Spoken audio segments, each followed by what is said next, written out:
Haitian interpreter?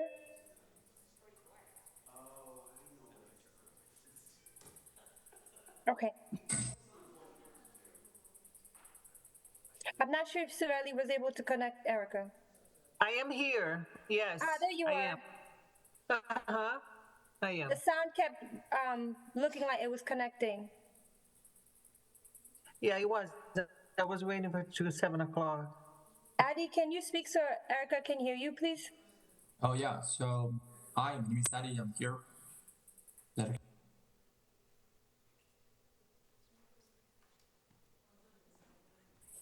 Oh, sorry. So yeah.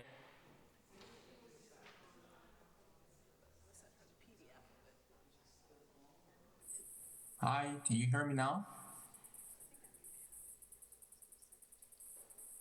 Yes, we do.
All right, it is now 7 o'clock, and we do have a quorum, so I will get this party started. Pursuant to Chapter 20 of the Acts of 2024, this meeting of the school committee will be conducted via hybrid participation. We will post an audio recording, audio-video recording, transcript, or other comprehensive record of these proceedings as soon as possible after the meeting on the City of Somerville website and local cable access government channels. Superintendent, will you call the roll? To the chair, Ms. Barish. Here. Mayor Ballantyne, President Owen Campen, Mr. Green, Mr. Bitton. Here. Ms. Bitton.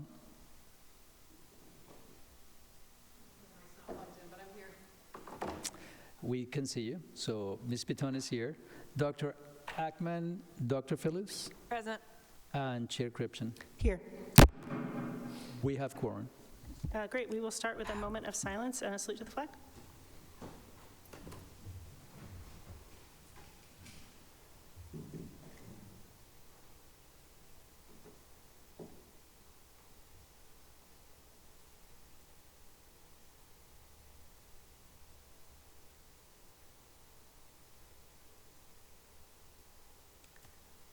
I pledge allegiance to the flag of the United States of America and to the republic for which it stands, one nation, under God, indivisible, with liberty and justice for all. We will now introduce our interpreters. Spanish, will you please unmute yourself and introduce yourself? Okay, so good evening. My name is Adi Pinate. I will be your interpreter for English tonight. So to listen to this meeting, click to the global in the bottom on your screen and select the language. Please make sure you say the same in your language of interpretation. Hola, mi nombre es Adi Peñate y estaré siendo vuestro intérprete esta noche. Para escuchar la conversación en español, por favor, cliquen en el botón a la derecha de la pantalla. Y por favor, también hagan esto para su idioma de interpretación. And Portuguese?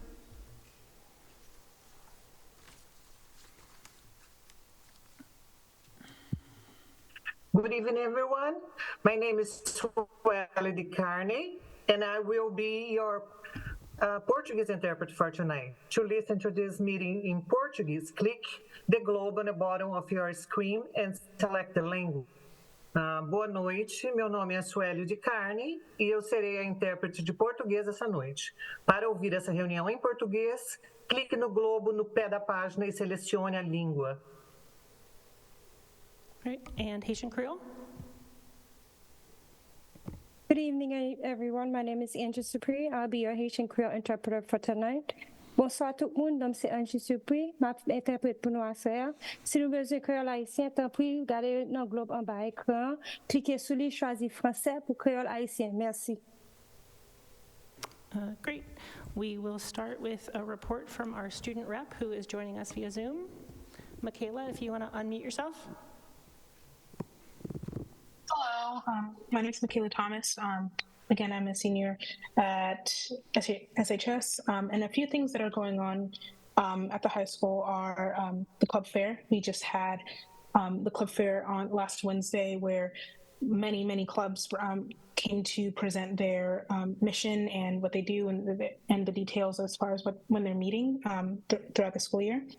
And then the Xbox schedule changed this year. Instead of it occurring on Tuesdays in place of block 2, it occurs on Wednesdays at the very last block, just to kind of mitigate the amount of students who leave the school prematurely. And so rather than students just leaving or roaming the halls, they would instead leave school if their teacher allows it. Another thing that has been updated at the school is the phone and bathroom policy. So now with phones, all teachers are required for their students to put their phones in a holder, if you will, on the wall, hung up on the wall, so that students will be more engaged in class and not be tempted to communicate with friends or be distracted. And then as far as the bathroom policy, each classroom has a laminated paper with the number of the classroom and for students to take with them instead of a teacher being interrupted during class and having to write out a physical pass. So students grab the pass and write out their name, the date, and what time they came in and out of the classroom. A fourth thing that's occurring currently is, of course, the celebrations of Hispanic Heritage Month. We love that. So the Latinx Student Union is celebrating by hosting a movie night. I believe that happened tonight. And then Cultural Clothing Day happened last week, where students could represent their attire from their cultures. It was gorgeous to see all the dresses and different clothing that the students wore. And finally, the Student Council is coordinating to plan a homecoming. I believe at the moment the theme is New York Fashion Week. So, and also we're planning on hosting the first ever off-campus homecoming. So it's going to be amazing, but more updates to come. Great, thank you so much. Are there questions or comments from my colleagues? Mr. Vito? Thank you, Chair. Through you. Michaela, thank you for that fantastic report. I'm wondering what you are hearing about the phone policy and how that is sitting with your peers. Yes, so of course, many of my peers, they're a bit hesitant to follow the rules, given, it's a temptation among us teenagers to have it. I know that in one of my classes specifically, there was an issue where students were dishonest as far as whether or not they wanted to, or dishonest about putting their phones up, and whoever chose not to. The teacher got a little bit frustrated with that. So it's definitely a policy that students have to ease into. But so at the moment, it's a bit rocky. But I feel that as the school year continues, students will get more used to engaging in the classroom and appreciating the teacher to student connection. But yeah. Great, thank you for that. Are there any other questions or comments for Michaela? So I have a question, just out of curiosity, why are you considering having the homecoming dance off campus, and where are you thinking about having it? Yeah, so we're considering doing an off-campus location just generally to change it up a bit, and also to engage more students to want to attend the homecoming in order to raise funds for the prom that we're going to be hosting in the spring. So we feel that having something off campus would attract more students. As far as location, we were looking into a place. I believe if you guys are familiar with Somerville Lab off Perpersey Way, there's a large building and it's huge. And we were discussing, like, as far as being able to monitor the students given its size. So at the moment we're discussing that. However, that is tentative. Great, thank you. If there are no further questions, thank you for that report, and we will move on to public comment. We have one person signed up, so I will read our instructions, and then I will have our public comment. Welcome and thank you to those who have signed up for public comment. Speakers will be allowed 3 minutes to present their material. However, the chair may limit comments to 2 minutes based on the number of individuals signed to speak up. Since we just have one, there will be 3 minutes. Speakers should begin their comments by stating their name and address, or in the case of district employees, their role within the district. The chair of the meeting, after a warning, reserves the right to terminate speech which is not constitutionally protected because it constitutes true threats that are likely to provoke a violent reaction and cause a breach of the peace, or incitement to imminent lawless conduct, or which contains obscenities. Public comment is not a discussion, debate, or dialogue between the public and the committee. Members of the committee will not reply to public comment in the course of the meeting, though individual members may follow up and items from public comment may be taken up in future meetings. The school committee will not hear personal complaints of school personnel, nor against any member of the school community in public session. Individuals may address topics on the agenda or items within the school committee's scope of responsibility, such as the district budget, goals and policies, or role of the superintendent. The public is encouraged to submit comments in writing for inclusion in the public record. So with that, Megan Brady.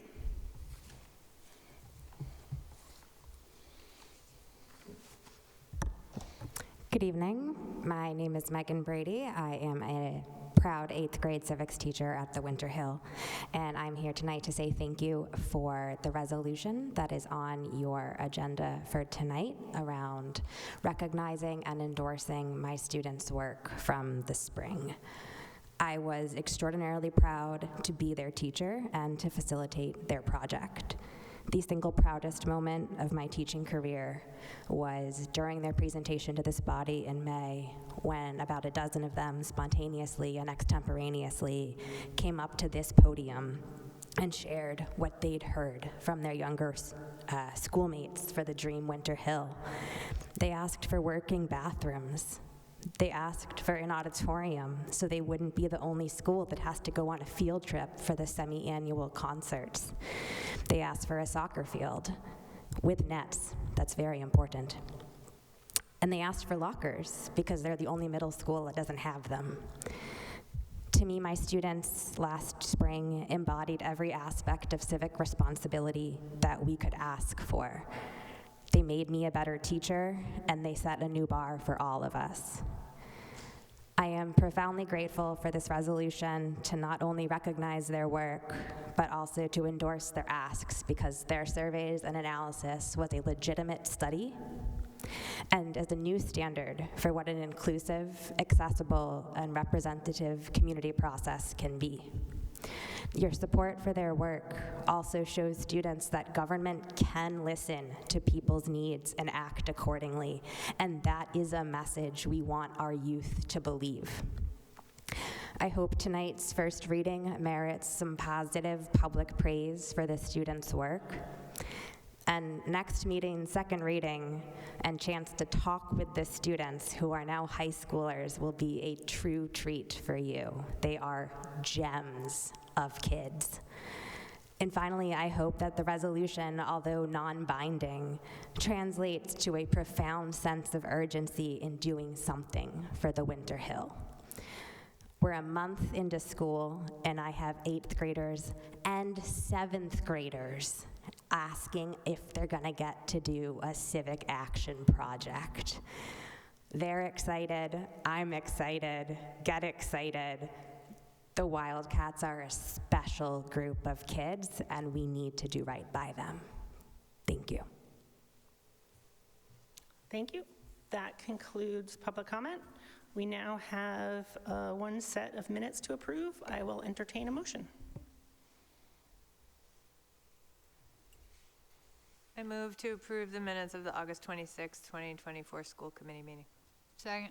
I have a motion by Dr. Phillips, seconded by Dr. Ackman. Is there any discussion? Seeing none, all in favor? All opposed? Motion carries. That brings us to the report of the superintendent. Thank you. Through the chair, good evening, everyone. Tonight, our report focuses on several critical areas in which data plays a significant role in how we continue to make investments to support the diverse and unique needs of students. We have 3 presentations, an update on enrollment by our Director of Enrollment, an update on our out-of-school time team, who is here, and also a brief update on facilities and work order management by our Chief of Staff. Each of these topics are integral to the other.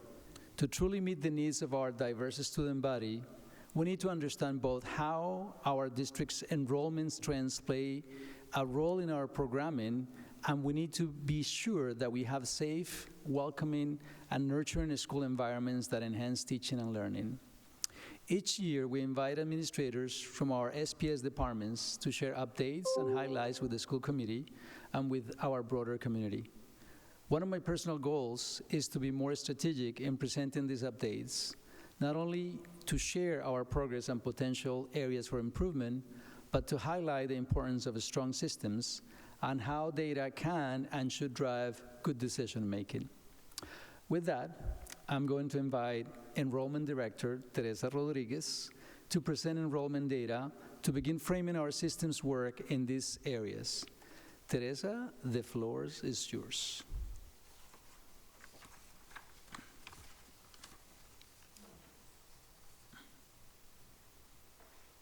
Good evening.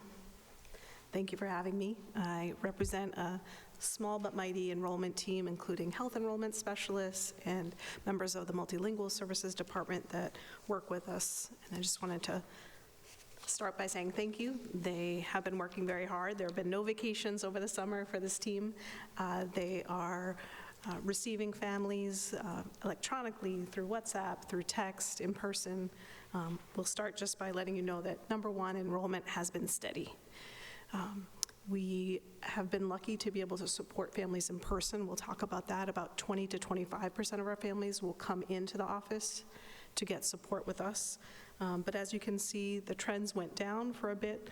If we go to slide 1, just in the pandemic years, or the beginning of the pandemic years, and now we are similarly almost at 5,000 students. We will continue to be enrolling students. This was as of a week ago when we started to collect data again for this presentation, but you'll see maybe in a month that that will go up a bit more. So first, just wanted to say there's not necessarily a huge change in anything that you've seen previously. The next slide just shows, if you're interested by grade, where are we in terms of students. I'll let you just look at that for one moment. And next, if you're interested by school, there's some basic information.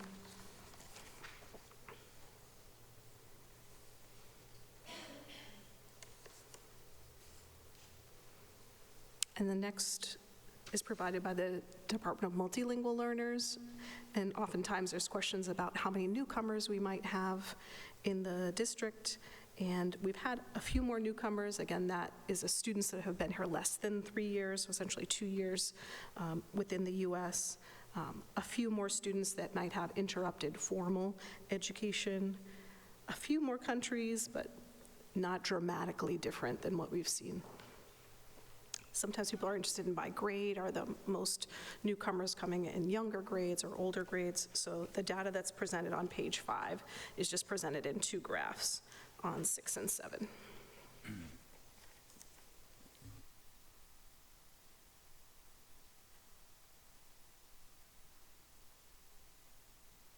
Our decisions about where students go to school are based on the programs that are offered. So if you see on slide 8, if you're interested in where are newcomers coming, you'll see the range of schools where they are attending, just based on program.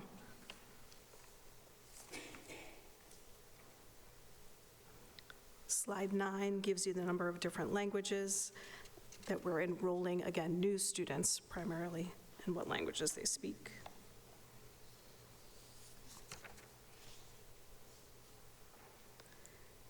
And slide 10 tells you where are those students coming from.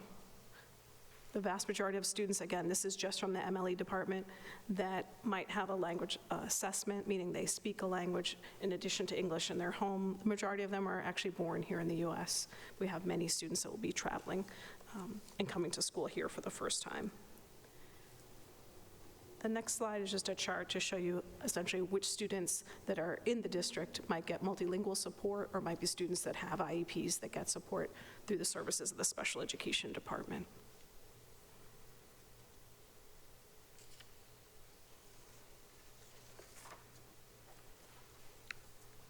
I'll be happy to answer questions in a minute, but we'll just keep going if that's okay. Just summer withdrawals, just so you get a sense. Obviously, there's churn, what they would call the number of families that might be moving out of Somerville to go to other schools, or schools that might, families that might prefer a private school, or families that would be moving out of state, folks transferring to homeschooling, or students that started to enroll but then never finished.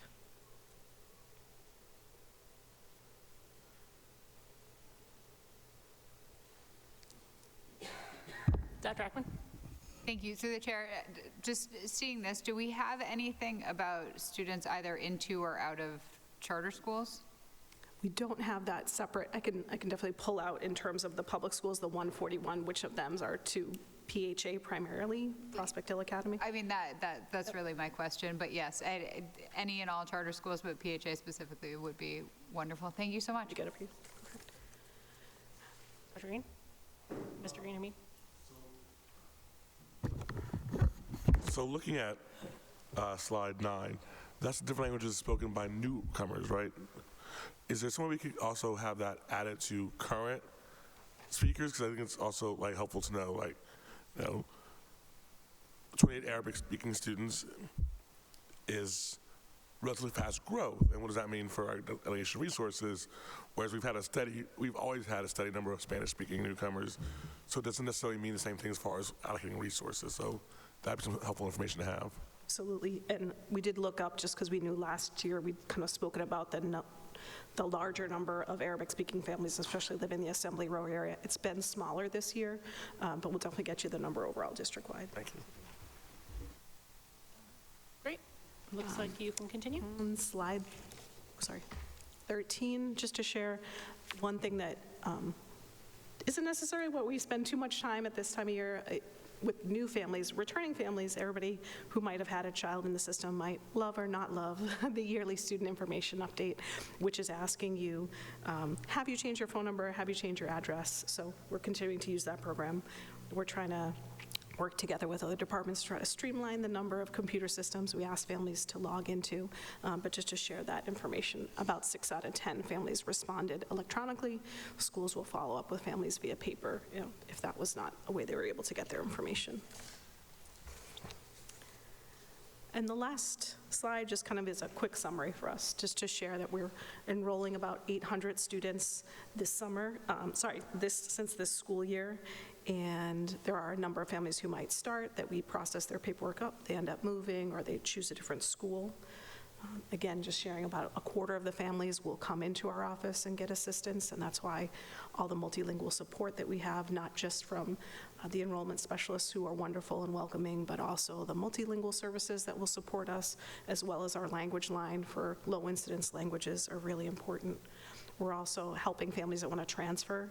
I'll say that there are families on the wait list, and the numbers are there, that are very sad not to be able to go to the school closest to them or the school that they would most desire if it's on a way for a parent commuting. So I just wanted to be honest about the number of people we have that are there waiting for waitlist spots. We've been able to transfer a number of families, but there are still people waiting in that regard. And then just sharing the number of families that choose not to attend in different grades. And lastly, the important work of Regina Bertholdo and Jen Ochoa in terms of basic needs and housing support, that especially this time of year, we see an increase in the number of families that need that type of support as you're coming back to school and family circumstances have changed. So we feel very supported by the whole SFLC and everybody from family and home child visitors who help us reach out to families that maybe wouldn't know the right way to get in touch with our office. And like I said, we're very lucky to have the Health Services Department help families walk them through. Mass Health is not the easiest thing to apply for if you're a new family, and also working with CHA to get appointments so students can come into school. We have a great network of folks there, led by Liz Quarantello, but Kayla Centeo and Kelly Morales that really help us with that. So just want to acknowledge those are sometimes pain points for families and for us in the process, but we feel lucky to have strong partnerships throughout the district. So happy to answer questions. I know there's a lot of other people. So. Great. Mr. Green? Thank you, as always. I do want to, it's a small thing, but I think it's something that I want to highlight. Talking about the response rates for these surveys, I know that last year, constituents brought up that these systems can sometimes be especially difficult for families with like joint custody. I want to reiterate for universal experience that is still the case. For example, for power schools, both parents, or at least I think both parents were in my case, sent the form to actually update the information. But when I tried to go in, it was linked to my ex-wife's email, so I couldn't do anything about it, which was a surprise to her. It's like, I just want to make sure that, especially as family forms become more and more diverse and more differentiated, that we're actually making sure that our systems, we're doing everything we can to reduce the traditional nuclear family bias of our systems.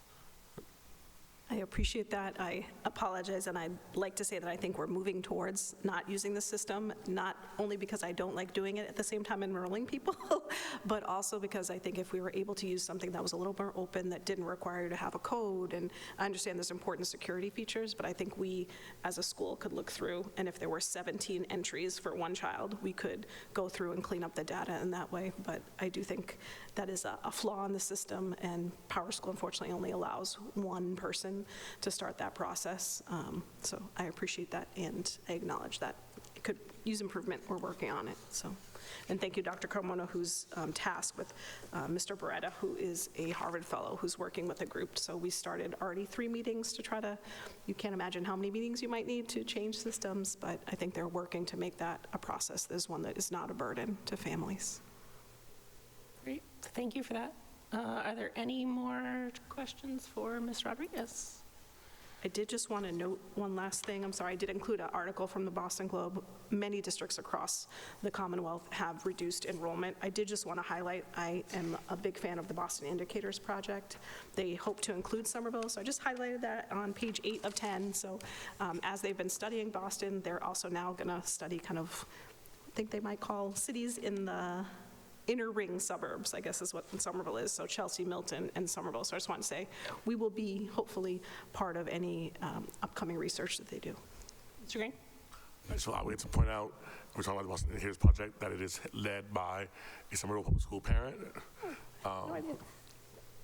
Or Winter Hill parent, to be precise. Interesting. All right.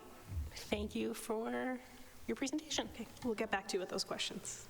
Have a good night. All right, thank you. Teresa, thank you very much again for such a comprehensive report.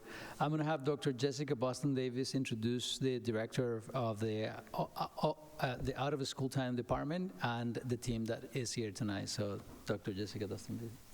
Thank you, the chair. So I'm pleased to welcome our entire out-of-school time team up to present. We will first have a presentation to outline our summer programming, and then we will hear about our continued school programming with community schools, but we're going to start with our director, Rosanna, so thank you.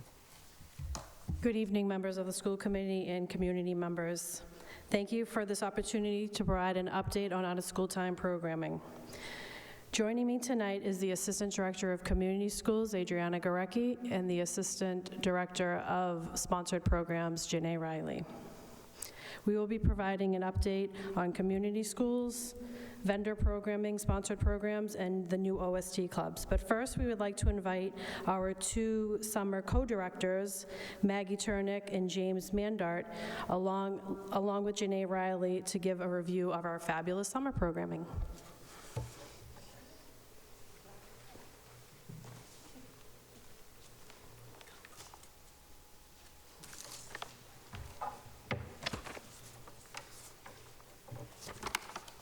All right, hello everyone.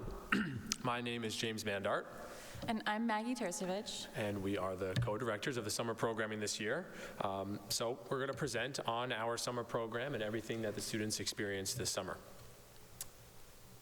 So with our first slide, or second slide, there we go. We'd like to start by thanking everyone on the summer team. We have Superintendent of Schools, Dr. Ruben Carmona. We have Assistant Superintendent of Academics, Dr. Jessica Boston-Davis, Manager of Programs and Partnerships, Janae Riley, James and myself, Director of Out-of-School Time, Rosanna Parabello, Director of Food, and I would like to also say Assistant Director of Out-of-School Time, Adriana Gorecki, Director of Food Services, Lauren Mancini, Director of Student Services, Liz Doncaster, and Assistant Director of Special Education, Marissa McDonald. Without everyone's time and support, this summer would not have been possible, so thank you. Next slide, please. So here we have just a quick snapshot, pretty much a photo from every single program we had going on this summer, and quickly you could see that everybody was having a really great time, whether it was in school or out of school. For the next slide. This is our snapshot of data instead of a snapshot of pictures. Total enrollment had us at 1,508 students across 6 buildings in Somerville, and it was spread through 19 programs, both internal and external programs. Next slide. And to get a little bit more of a breakdown here, we have out of our internal programs, our 6 internal, community schools had the highest enrollment of 239 students, while Breakthrough had the highest of our external programs with 115. Next slide. Our registration process opened on April 5th using Google Forms. We did see some barriers, but some solutions that we'd like to work towards to overcome these barriers include beginning earlier in the time frame of late winter or early spring, as well as continuing some exploration that has already begun with a new information management system that we are currently exploring. A whole team, not just James and I, a whole team of members in the district. Excellent. And to start with our first program, we have Elementary Spell that came out of the Argenziano School. This program had many different surveys with teachers, parents, and students. And just to highlight one of those surveys that was given at the upper elementary school, or upper elementary students, excuse me, there were 68 students that found improvement in their English skills. Next slide. The Summer of Yes by Right Brain Curriculum was a project hands-on learning program that was also offering an extended day to the elementary spell students within the same building. And the Summer of Yes by Right Brain Curriculum had 4 weeks of themed fun. Each week of themes was seen throughout the entire day, not just one portion of the day. From science lessons, history lessons, to physical education and art, the theme was seen throughout, and projects were made that were really hands-on and engaging. Next slide. So with the Summer Explore program at the Capuano, the program took data both on academic and behavior through the beginning of the program and the end of the program.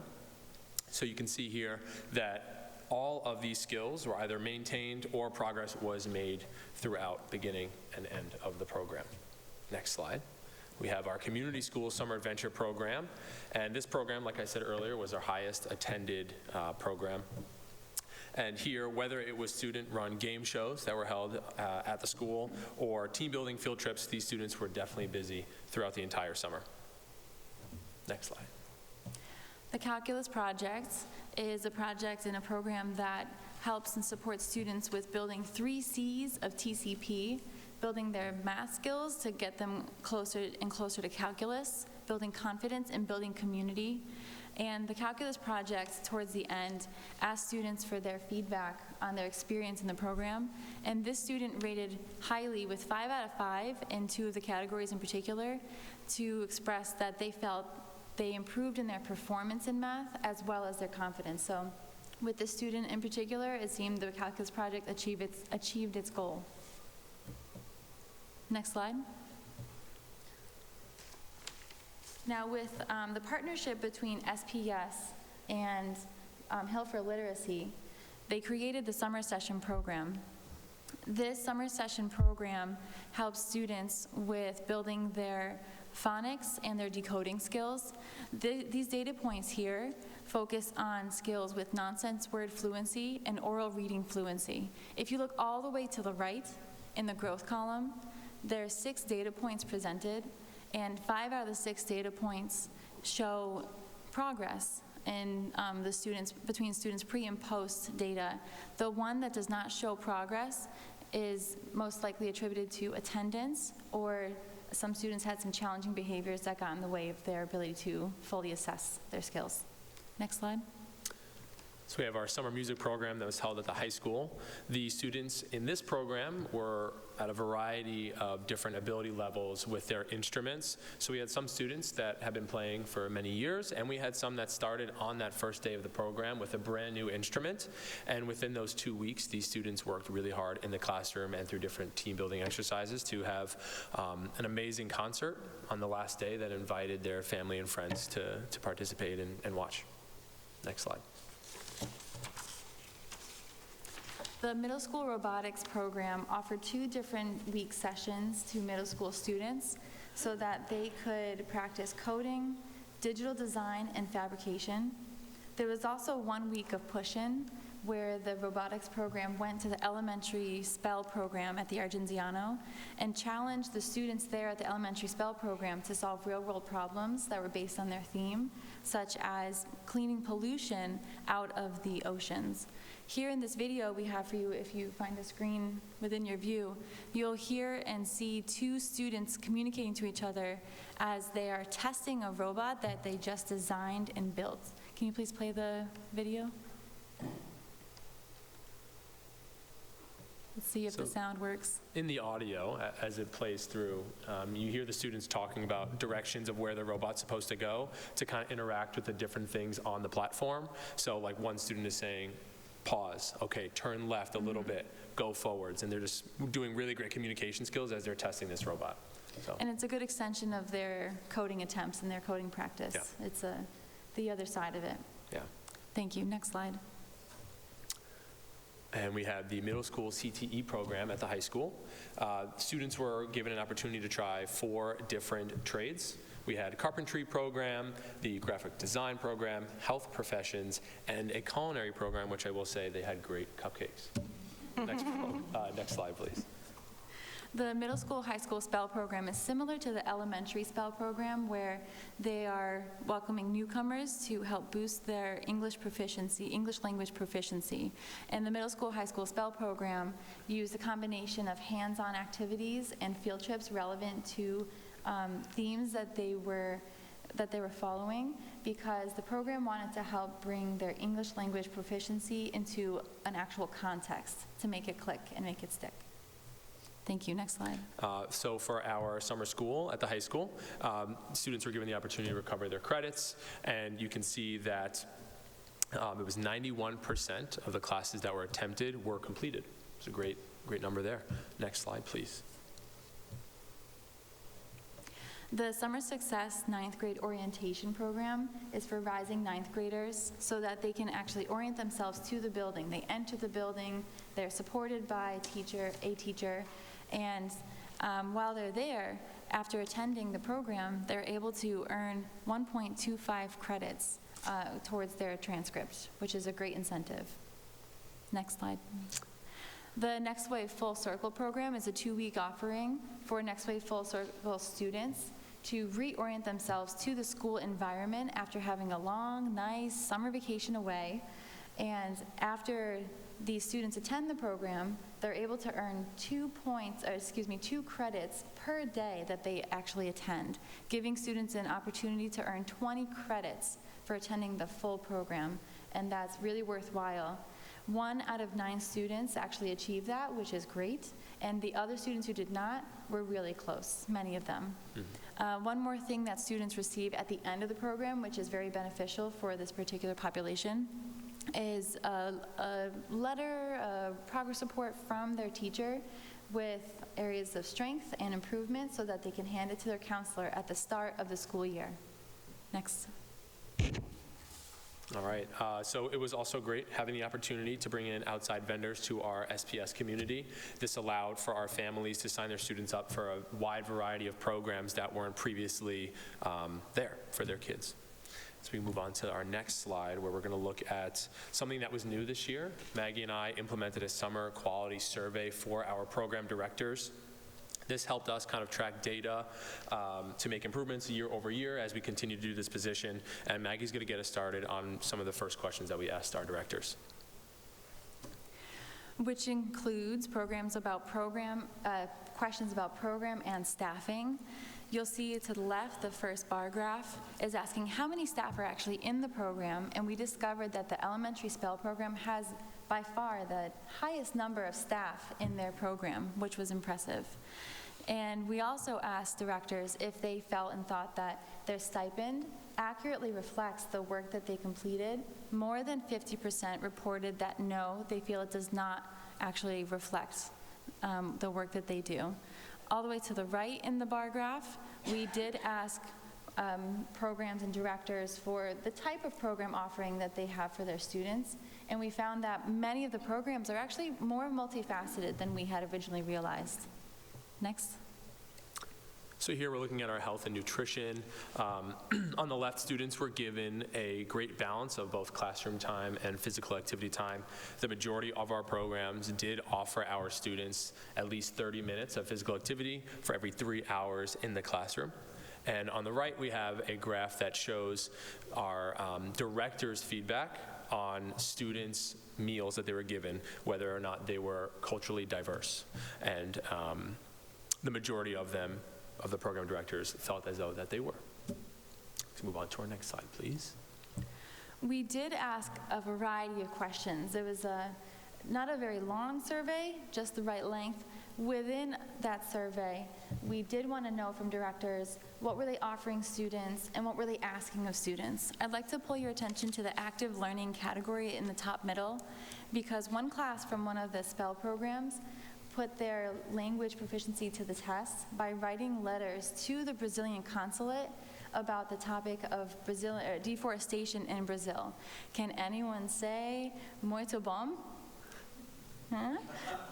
Thank you, thank you. Now, bringing it down to the bottom level, I'd like to also bring up a highlight from one of the directors, because there was a program that had only 2 returning teachers to their program, and this particular director said that he was really enjoying the experience. Although it might have been challenging, he was enjoying the experience of seeing his staff all come together, new and returning, to make a successful summer for their students.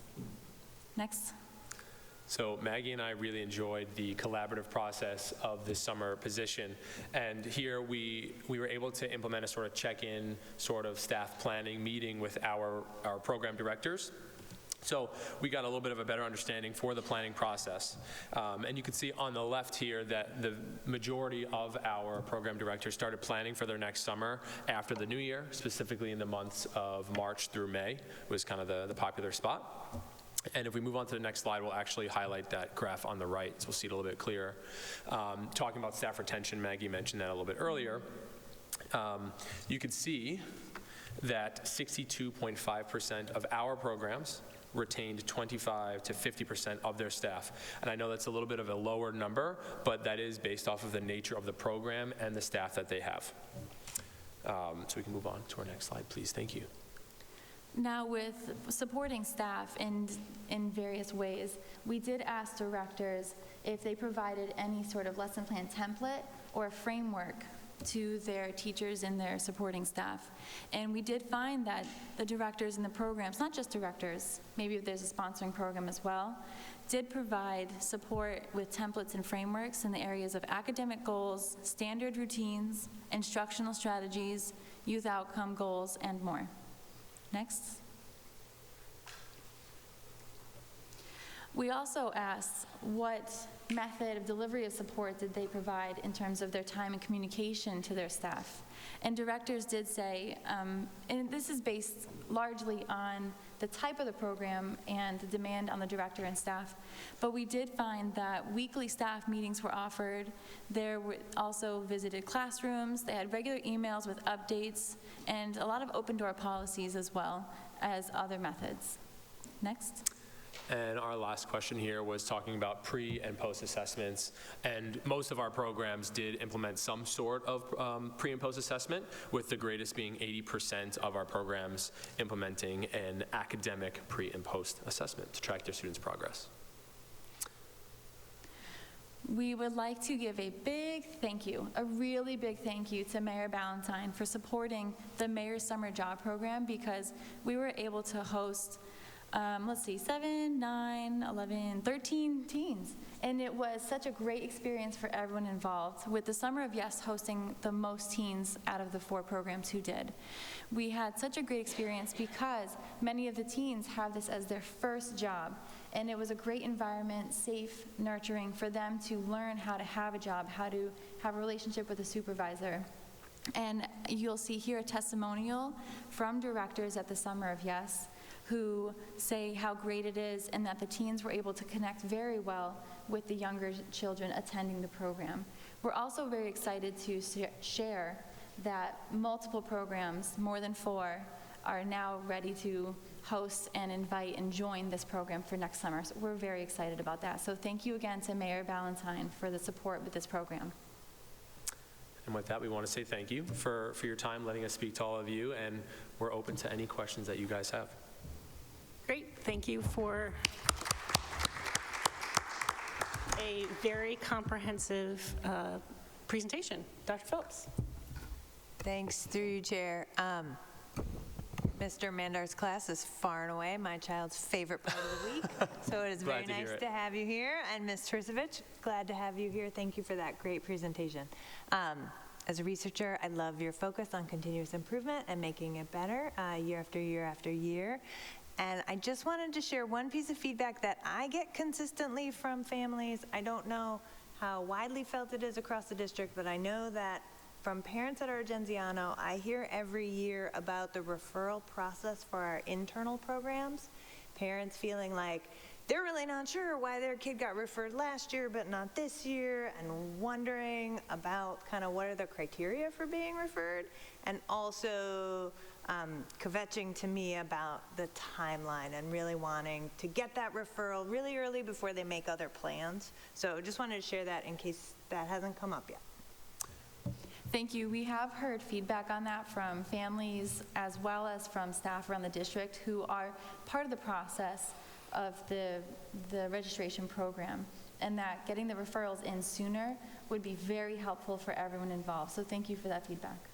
And also how we are going to do that registration, like Maggie mentioned earlier, is something that we're working on doing it a little bit differently so it's smoother for families and, again, for the staff as we start to get more registration numbers. Great. Are there other questions or comments? Mr. Bito? Thank you, Chair, through you.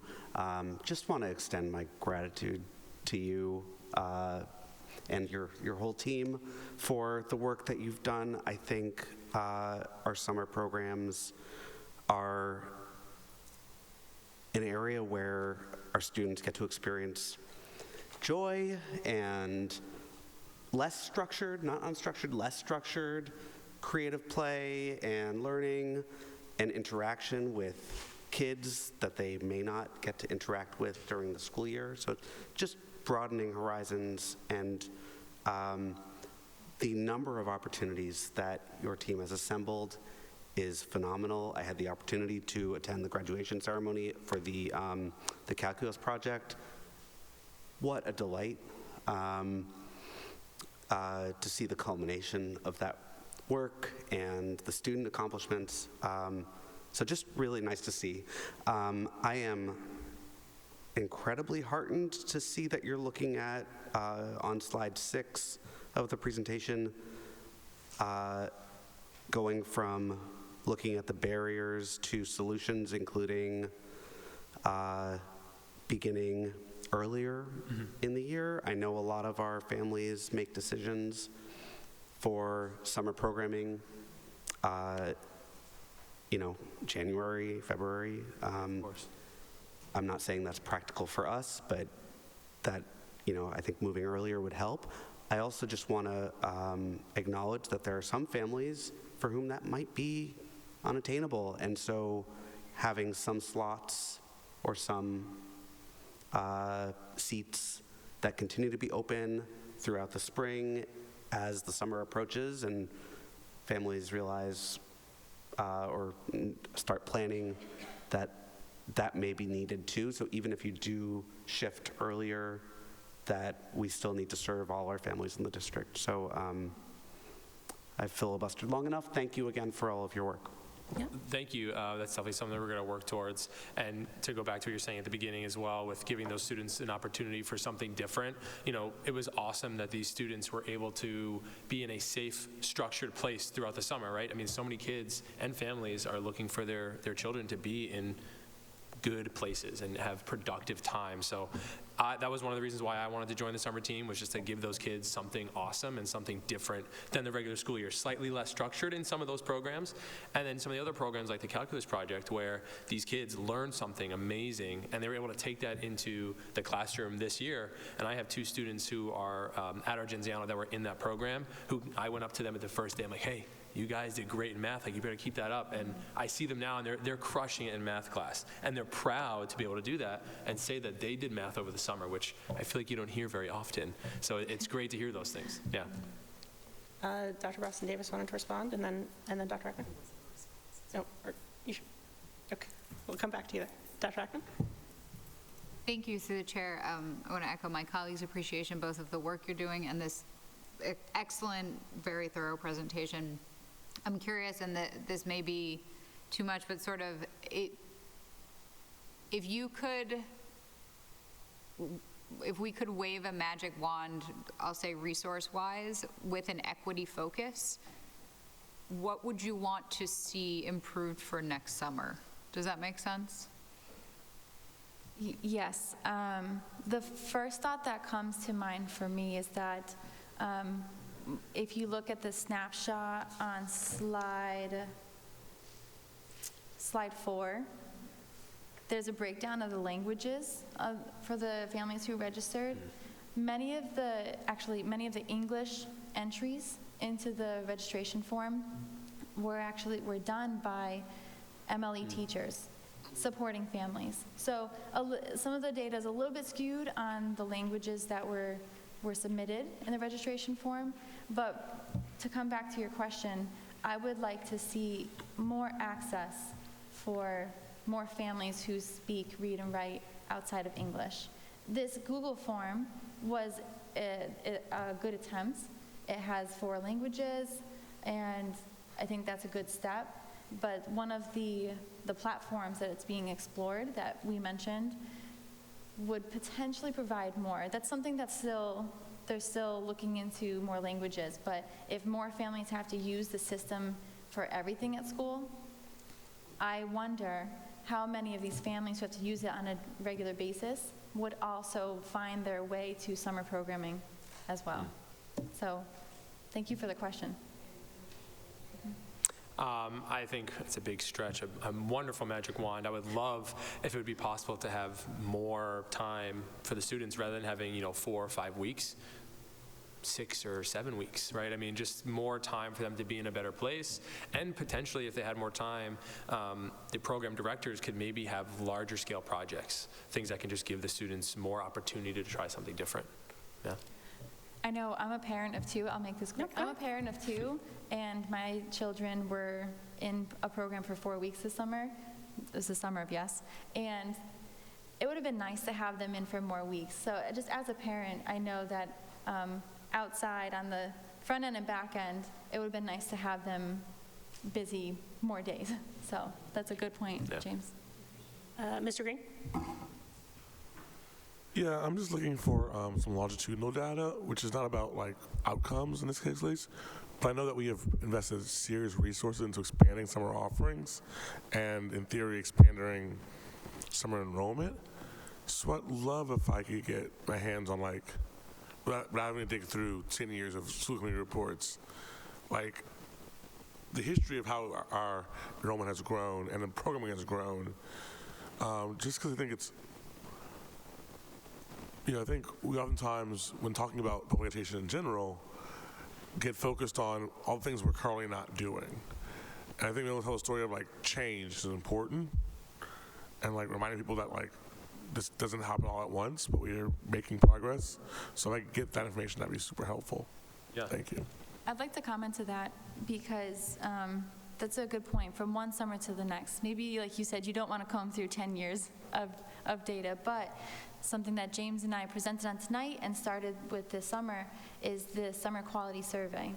And with that being used consistently moving forward, it is a consistent survey, and it would provide us with longitudinal data for Mr. Green. So thank you for bringing that up. Did you want to? And in terms of enrollment, if we are able to get a better registration process, that might also help us, again, have more longitudinal data that we can keep track of. Mm-hmm. And this is, to build off of Mr. Green's question, this is probably more for you guys up here with me, but how are we thinking about the students who are doing some of the summer programming and tracking improvements during the school year? Anyone have any thought? If you yes, wanted to we respond. brought that up with some of the programs who do specifically support with academic progress. For example, the partnership between that creates summer session between SPS and Hill for Literacy, because they do a wonderful job with their DIBELs. I typically say it wrong. I believe it's DIBELs. And we wanted to, DIBELs? I knew it. I knew it. I was corrected a few times this summer, and something in the back of my head said no. But thank you very much, Ms. In your defense, it should be I Dibbles. knew You're it. not wrong. Dibbles. If you look at it phonetically, it should be Dibbles. You're not wrong. I want to be clear on that point. No, because this is funny now because it's measuring phonics. And decoding. So look at that. Many highly educated people in the room. We'll figure this out. Now, the DIBELS DIBBLES is measuring students' progress between the beginning of the summer, end of the summer with their phonics and decoding. And we asked the program director if it will be shared with the teachers moving forward into the school year, and that's something that they're interested in doing. That's just one example to speak to what you brought up, and we would like to see that more frequently. We do know that the SPELL program, especially elementary SPELL, they don't track the language goals that are set up during the school year, but whatever progress they have, I believe it is shared with the teachers during the school year.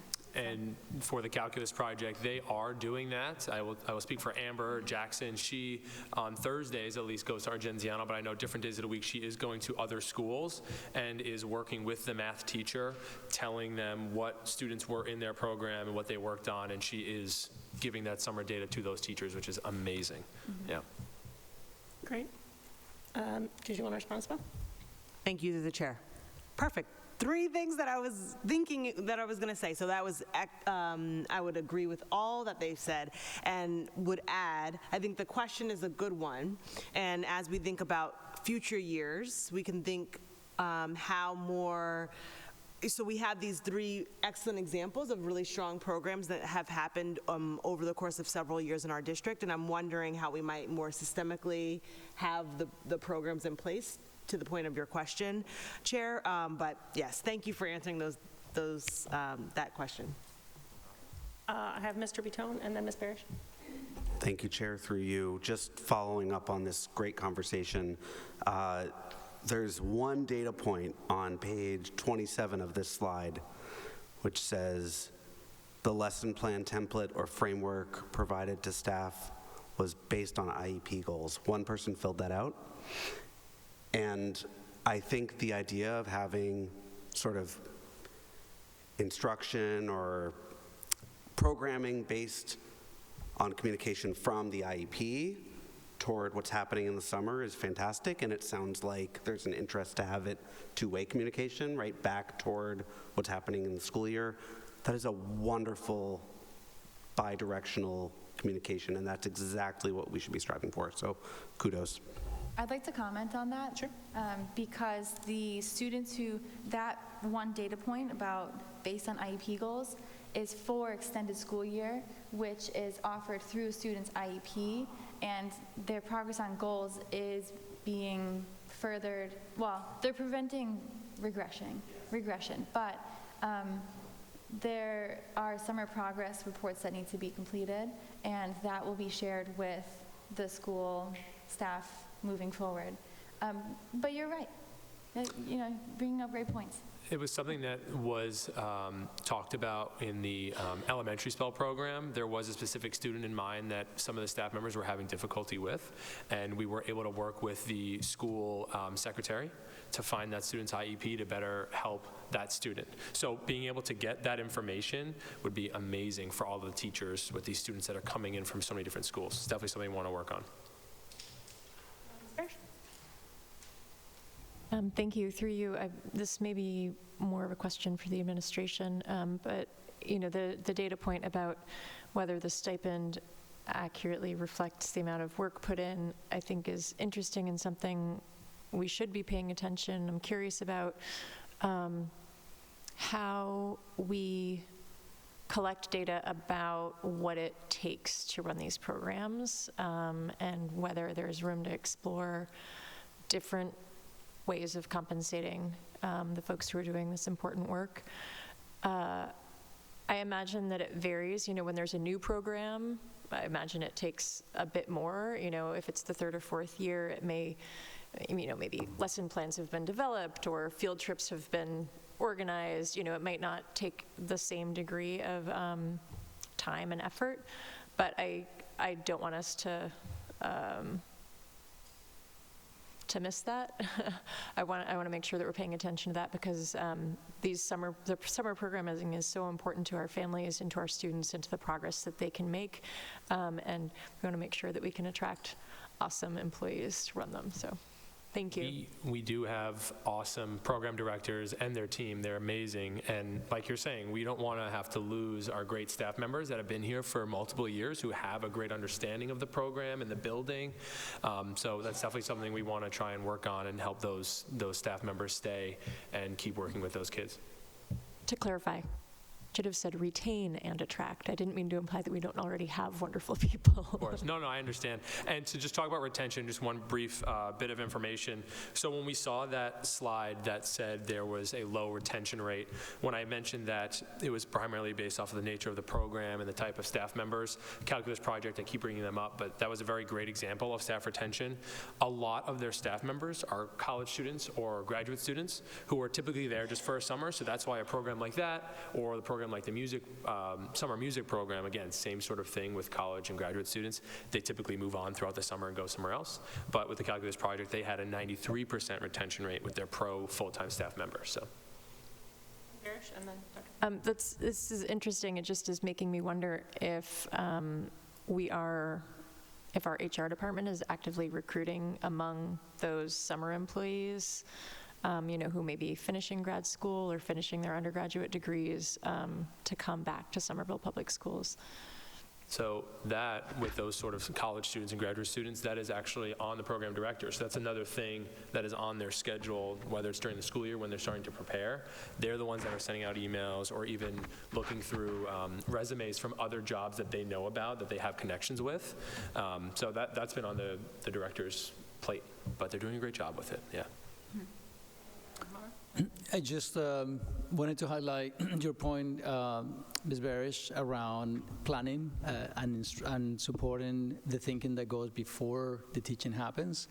The moment of learning usually happens actually before the teacher steps into the room. It happens in the conversations that happen collectively with their colleagues.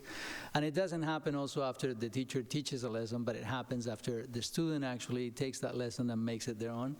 And so we're really fully committed to making sure that teachers have the time to do the prepping. And so that we are fully aware. I won't be able to speak to the HR efforts right now, but I just wanted to highlight the fact that I know there was time that was set aside before the programs started.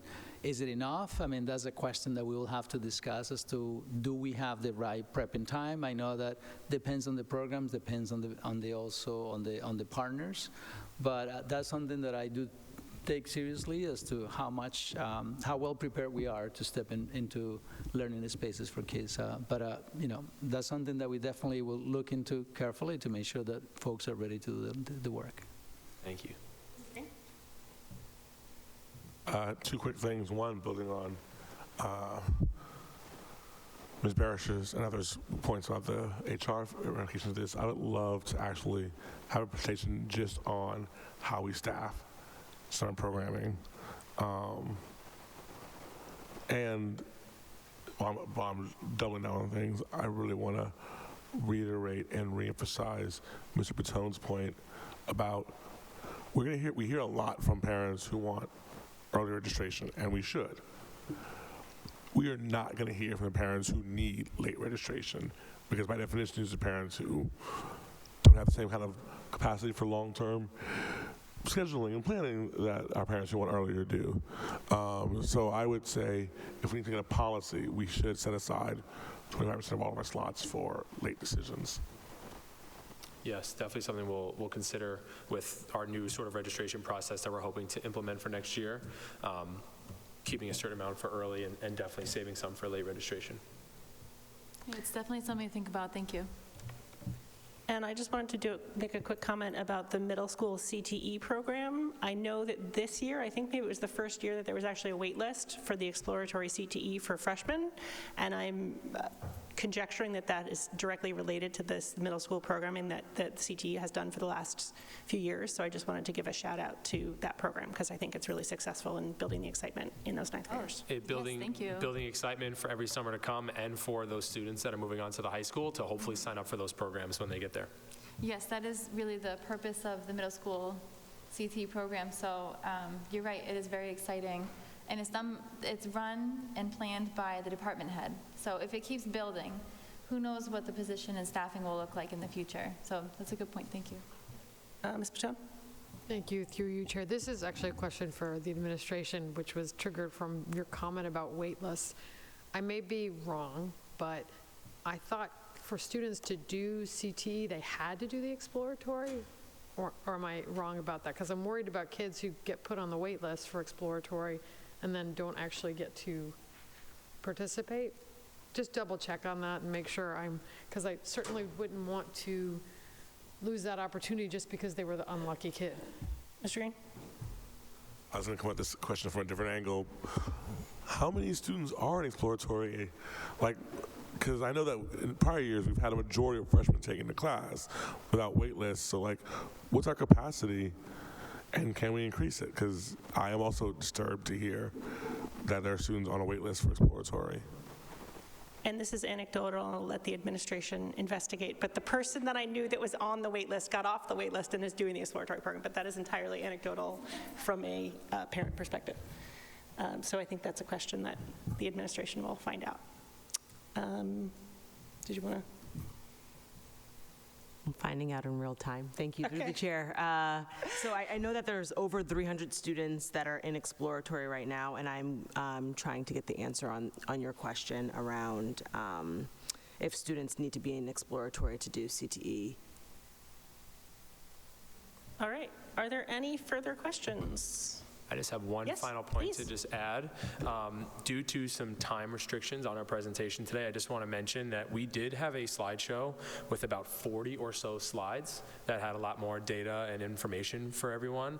So we'll definitely send that out to all of you, just so you can take a look at it. And of course, with any questions, feel free to email us with anything that you have. Right. Thank you. Thank you so much. Yep. Thank you, Chair. So I was trying to jump in. I just really want to thank Maggie and James, who are educators who need to be at school early tomorrow morning and are here presenting.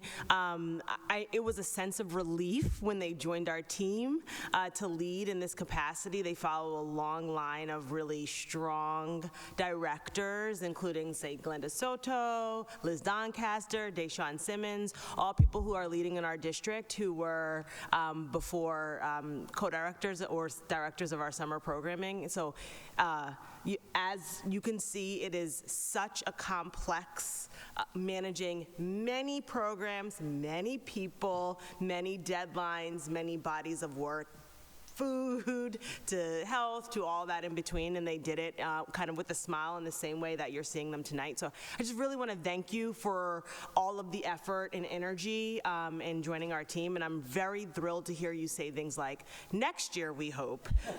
So thank you, thank you, thank you. Right. Thank you, everyone. Thank you. Thank you. Thank you.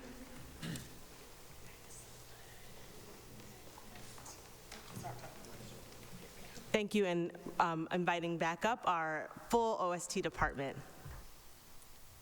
And on to the school year.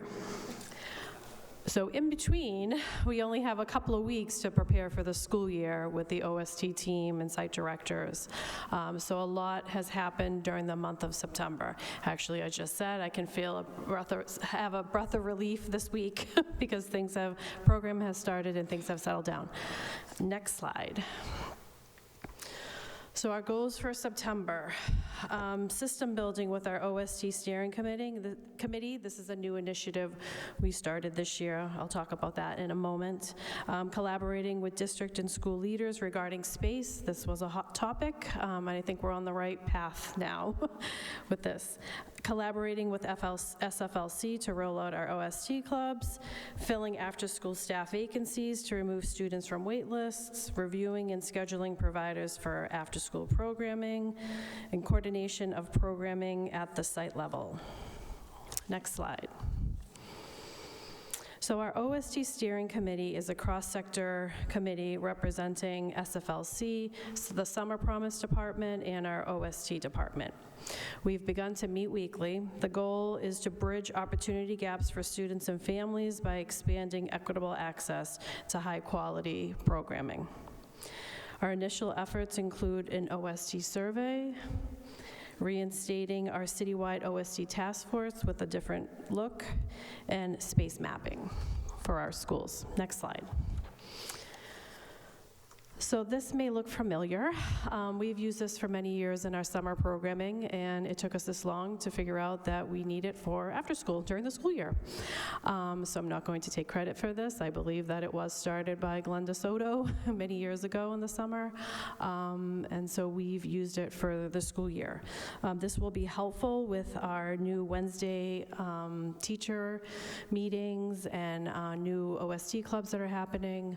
Lots of things going on. And so this is led by the after-school, the site director of each building in coordination with the principal and the school faculty to figure out space for out-of-school time.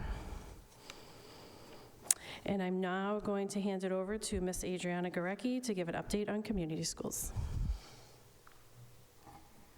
Good evening. My name is Adriana Guareque, and I'm happy to be here with you guys. I'm going to share some information about community schools. The first slide is about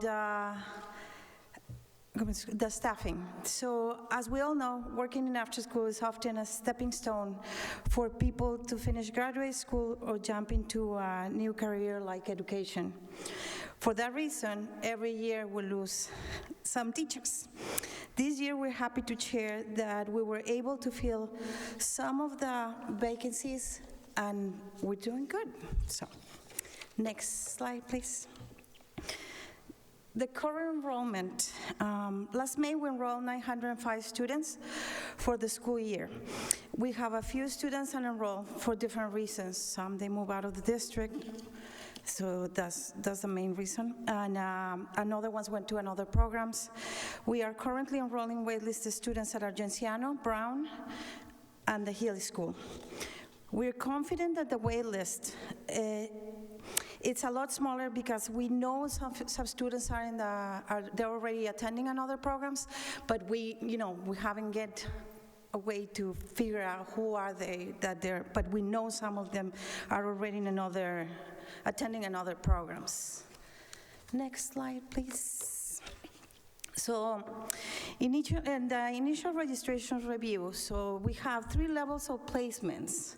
The first one was returning after-school students, income below $75,000, single-parent household working, multilingual families, homeless families, and families with EEC vouchers and continuity of care.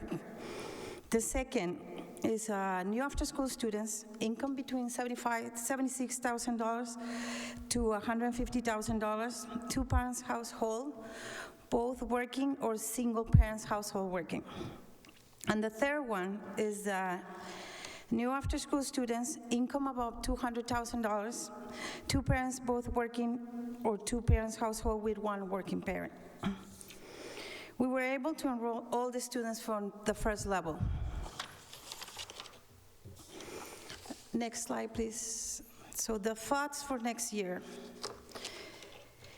It's been a work in progress, and for that reason, we are looking to find solutions for the challenges we encounter. It's like, regardless of the level of placement, all interested families should be able to receive some level of programming. The other one is, how do we distinguish between families that need childcare and the ones that they want enrichment activities? And the last one is, how do we maintain an accurate count of the wait list and who's registering in other programs? And the next slide is missing one. But okay, well, there was a chart where you can see the priority level results. Oh, there you go. That's the one. Thank you, Erica. And that's all for me. If you have any questions, I'd be happy to answer any questions. Yes. Ms. Barry? Thank you. Through you, that's really helpful and interesting, the sharing of the different levels of priority for placement. And I think it's wonderful that you were able to find spots for everyone in tier 1. I'm curious, do you know what percentage of level 2 and level 3 families? You can see it in the chart. I believe is that one. Okay, So, I think this is saying that 13.9% of the students enrolled are from level 3 families, but I'm curious about what percentage of level 3 families that asked for spots received spots. I don't have that information with me, but I can definitely make sure that you guys received it. Yeah, and it's not a rush. I'm just curious to know sort of we have it. approximately. We should be able to follow it with you guys. Dr. Phillips? Sorry, just a clarifying question. Yes. So a level 1 student would be any returning student regardless of family income, who's working and why they're enrolling. Is that correct? Yes, correct. Mr. Biton? Thank you, Chair, through you. I just want to compliment you on assembling that information. Extremely helpful. It addresses a lot of the questions that I've been receiving around enrollment and out of school time. So just phenomenal to have this information. For those, I understand that everyone who was in group 1 will have received priority for placement. For those students in groups 2 or 3, was it a lottery for the remaining slots or seats? How were those decisions made at that priority level? Well, if you see the waiting list is not as long as other years. And we, like I said, we've really believed that most of those students are actually, they accommodate in different programs. So I think we did a very good job trying to accommodate everybody. And to answer your question, I think that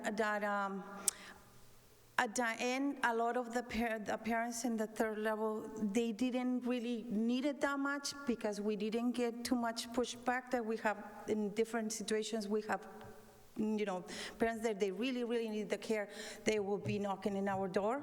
And this time it wasn't that, it was kind of a couple of families, and then we helped them, we did whatever we needed to do, and it haven't been any,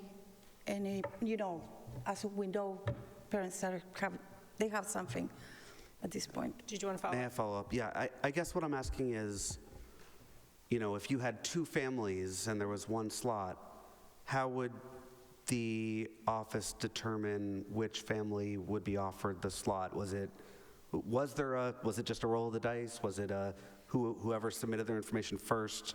How are those decisions made? Well, I think it depends if they have, we tried to take everything in consideration.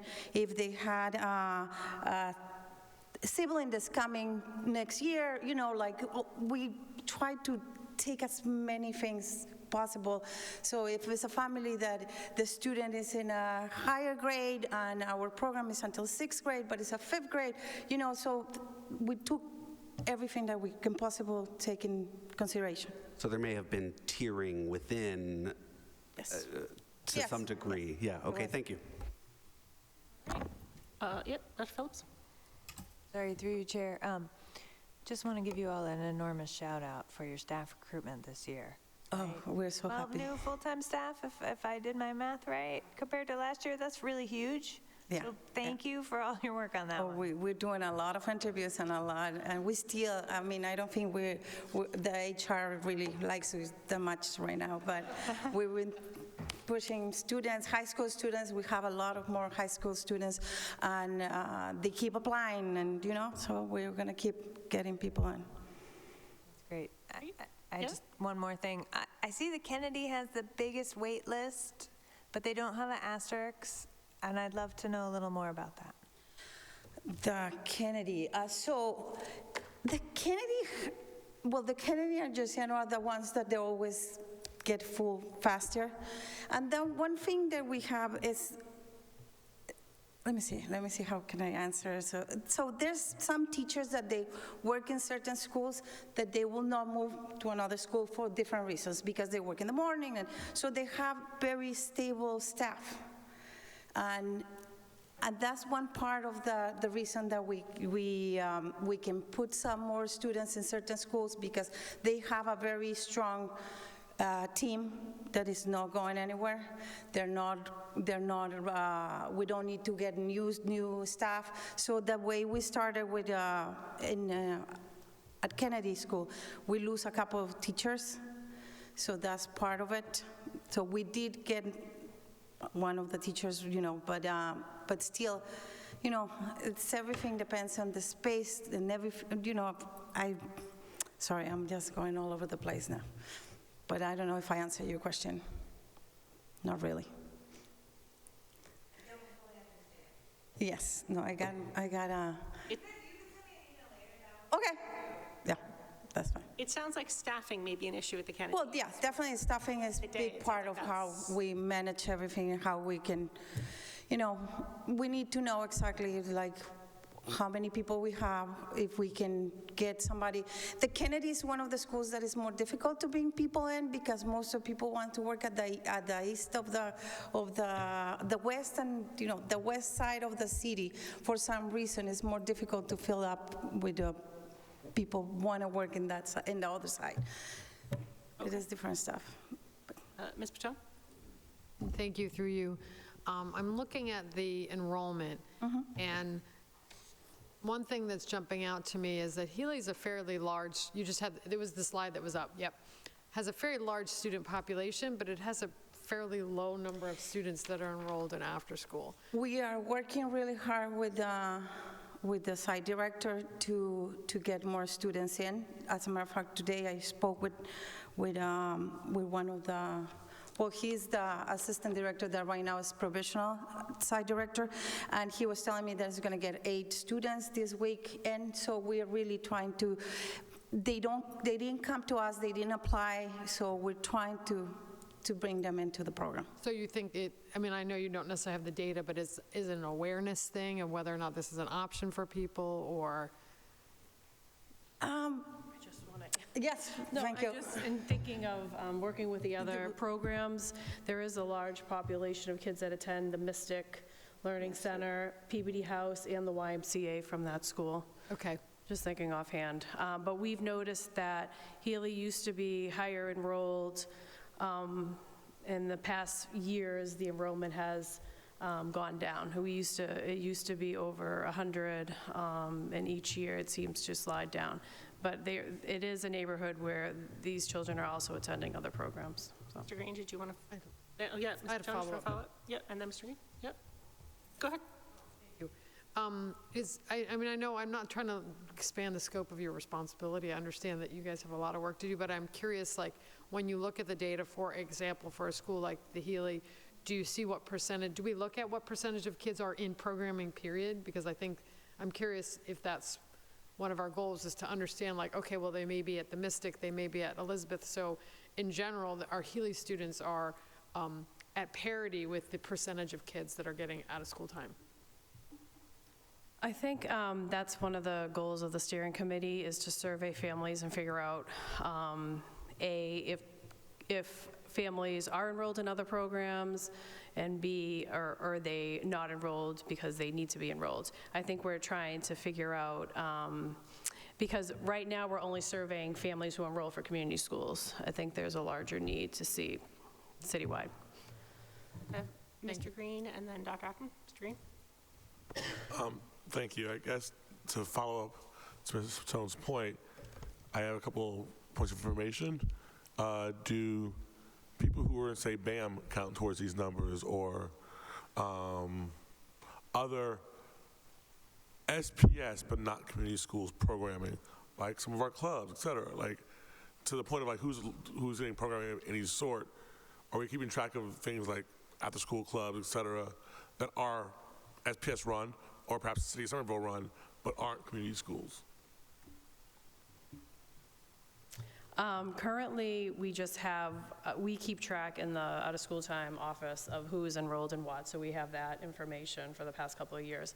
But I think in thinking of new registration systems, I think this is a goal to understand, to have one system where we can track each child and where they're registered, because I feel like we at one point we were doing that. In Aspen, we were tracking kids who were enrolled in different programming. But I think it got more complex with the more programs we brought in, so that isn't feasible anymore. So I think in looking at different systems, that could be resolved if we're all registering in the same system. Dr. Ackerman? Thank you. Through the chair, to comment on Ms. Patone's, but also Mr. Green's point. I mean, I know BAM was just an example that you used, but my understanding is that shouldn't overlap, because that starts in 6th grade and community schools. I see. Okay, thank you.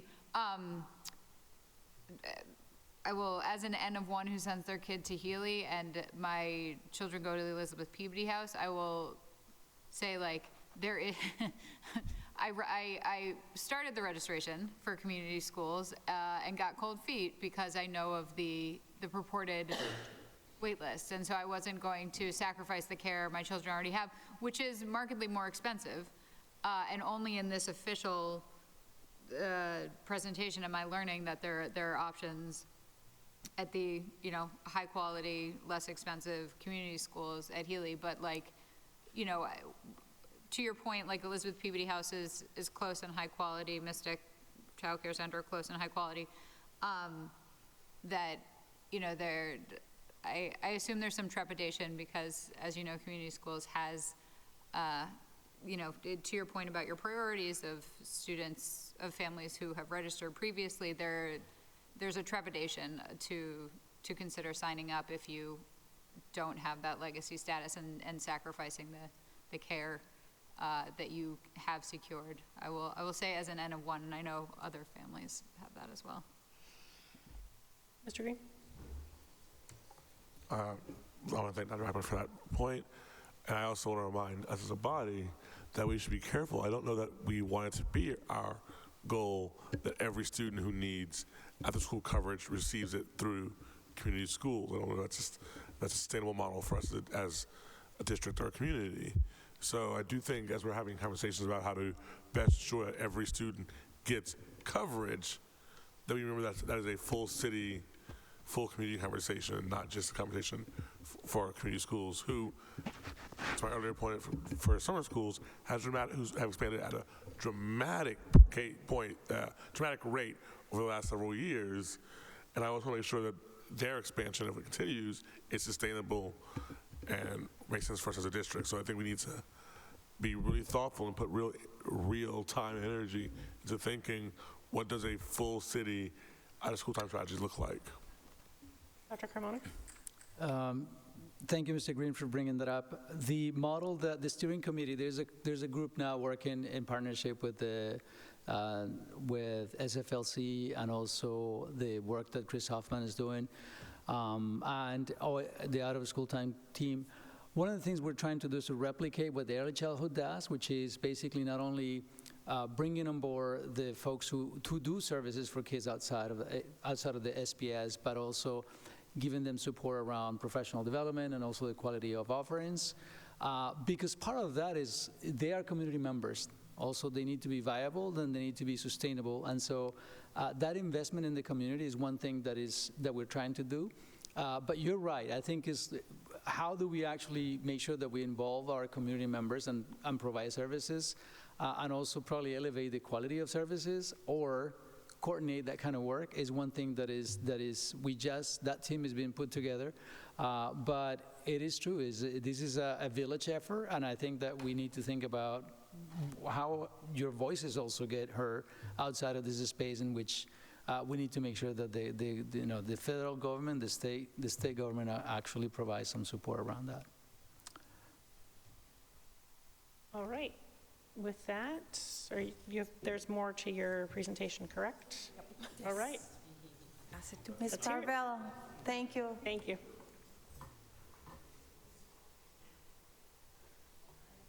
Hi, everyone. I'm going to talk about our OST programs, partner programs that we currently have. If you could bring up the screen. All right, so currently we have the En route program that's hosted at Somerville High School with 70 students, the Boston Debate League at Brown with 75 students, Right Brain Curriculum at Argenziano with 30 students, Becoming a Man at Healy with 153 students, Working on Womanhood, the WOW program, 65 students at the Somerville High School, the Calculus Project, it's a district program. We have it at multiple schools with 47 students. Soccer Without Borders at Winter Hill with 73 students.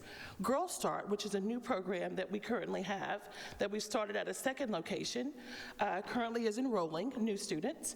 And another new program, Leaders in Science, that we currently are enrolling for that'll be at Winter Hill. I'm going to transition back to Rosanna.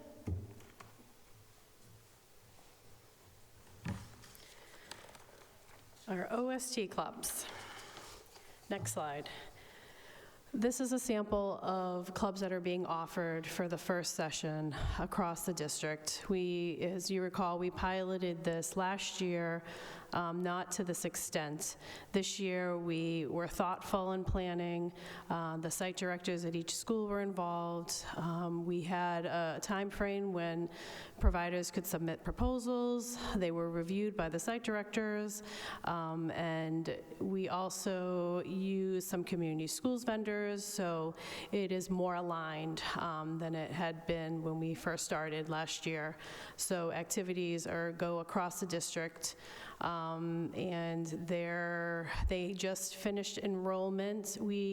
It was challenging to get them started on that September 16th date, given the amount of the registration, the provider scheduling. These are community members or private community members that are also teaching at different districts or different programs. So it is challenging for them to let us know what they're capable of offering. So we envision the second session and third session going more smoothly because we have more time, and then we will use the data from this first session in terms of enrollment. We've seen that some have enrolled fully. For instance, at Kennedy, we added a second chess program, but we had to take one away from Winter Hill because it didn't enroll, so we combined the grades together.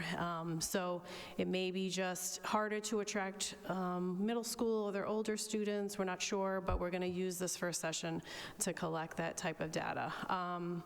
And so these programs have just started or are starting this week. Some will start in October, pending their programs and their outlines. So this is a work in progress, but so far so good. And that concludes our presentation, and happy to answer any questions on clubs or anything. Great, thank you. I have Mr. Green and then Ms. Patar. Mr. Green? So I'm deeply mindful of that this is a work in progress, both in terms of presentation and in terms of content. That said, I think when we come down to session 2, if we could see this also broken down by grade and or school, and I say that with a certain degree of hesitation, since I know that parents tend to want to see equality where we should be thinking in terms of equity in terms of how we provide services to schools. But even through the equity lens, it's hard to tell what's going on where through this kind of through this particular way of laying it out. So that's my first thing. I thank you for that. And again, I want to wait till session 2 for that because I do want to see what the data shows from this first session. On that note, some of us have heard rumors that Kids Talk ended up not happening because of communication problems and enrollment problems. And I just want to know if that's true, and if so, are there ways in which we're looking at, to your point about being in school being a really tough time to do some of this stuff, ways we can better support partners next fall? Yep, so Kids Talk has been a longtime vendor of community schools, and they just switched over directorship. And so the new person in charge, I think, was a bit overwhelmed and didn't understand maybe what they were signing up for in terms of the expansion of these clubs. So they did submit one out-of-school time proposal and a community schools proposal, and said that they could provide these services. And then I think when the official director left, which was in the middle of this, and the new person came on, I don't think it was clear of what was going on. And the person in charge of this, we put the site directors in charge of vendors, and they have a group they communicate with, is a senior director, very clear, very well communicator. And so we feel like, we'll take responsibility if it was something that went wrong on our end, no problem. But I saw the communication, it was very clear this is what was happening, and unfortunately that didn't happen. And so in the end decided to pull all the clubs, I think, except for one OST club. To be clear, I don't think that saying we won't know how many students we have until we have 10 registered students, which is going to take some time, is a reasonable position for schools to have. I'm just wondering, given that reality, if there are ways we can better support partners who may not be able to handle, without help, that reality, which is that, like, no, we can't tell you in July how many staff you should hire because we actually have to give time for our students to enroll, which, to our earlier point, it's not fair and equitable for us to require students to know what after-school services they need necessarily too early. But I just want to know if there are ways we can better support programs in doing that.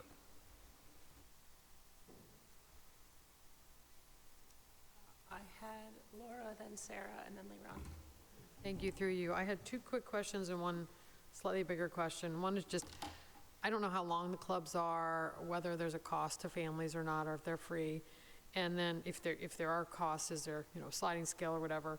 And then, what, again, exactly what Mr. Green said, we totally understand this is Greenfield, you're like trying to pull this together, you're trying to grow this, so I respect deeply what you're trying to do. But I'm curious about Wednesdays in particular. And I would imagine there would be some greater demand on Wednesdays, but I could be naive just because of the change of schedule, but I'm curious about Wednesdays. No, this is interesting because we thought that Wednesday would be the most enrolled, and it is looking like the least enrolled right now. Interesting. But also, how long are the clubs, and do they cost anything? There's no charge. This was part of our line budget item to expand out-of-school time offerings. And the clubs last for an hour, some an hour and a half, some 2 hours, but the majority are 1 hour clubs that happen in the afternoon from school dismissal until 3:35. The early release is earlier at 1 o'clock. Thank you. Thanks through you, Chair. Sorry, I have lost the thread on our club, so I apologize. Can you just remind me, what is the need we're trying to fill with these clubs? And what do we know about the students that are participating? Are they, are kids who are getting no other out-of-school time programming? Who are they? So the SFLC, so the parent liaisons have done a lot of work in filling these clubs, and the goal was to reach out to students not enrolled in out-of-school time programming. So it was a lot of making sure that the students who registered are not enrolled in another program, because the programs, if it's community schools, the vendors are also available in community schools, so there's no need to double enroll. And so in your first question about the need, I think the need came from a lack of out-of-school time programming, but I find myself wondering, are the families registering for these? Is this more for enrichment, or is this an out-of-school time, an after-school need? And I think the steering committee is looking at those components, and when we're surveying families, that will be a question of what is the need. Thank you, Chair, through you. As the parent of a student in this amazing Dungeons and Dragons program that you're offering, I have to say I'm so excited for this to be back, personal level, but also acknowledging that this has been a gap in terms of our out-of-school time offerings for middle grades. I really think this is an area where our school district has had a gap, and I'm so pleased to see this amazing mosaic of opportunities for our middle grade students. I noticed that on Wednesdays, there are, in this chart at least, there are no middle grade opportunities, and I wonder if the higher enrollment that you're seeing for other days is due to the higher degree of offerings for middle grade students. I don't know. It's just something that popped out on the chart for me. But leaning in on middle grade offerings in particular, I think is a great move for our district, so I'm really thankful for the administration's support of that and your diligent work, so thank you.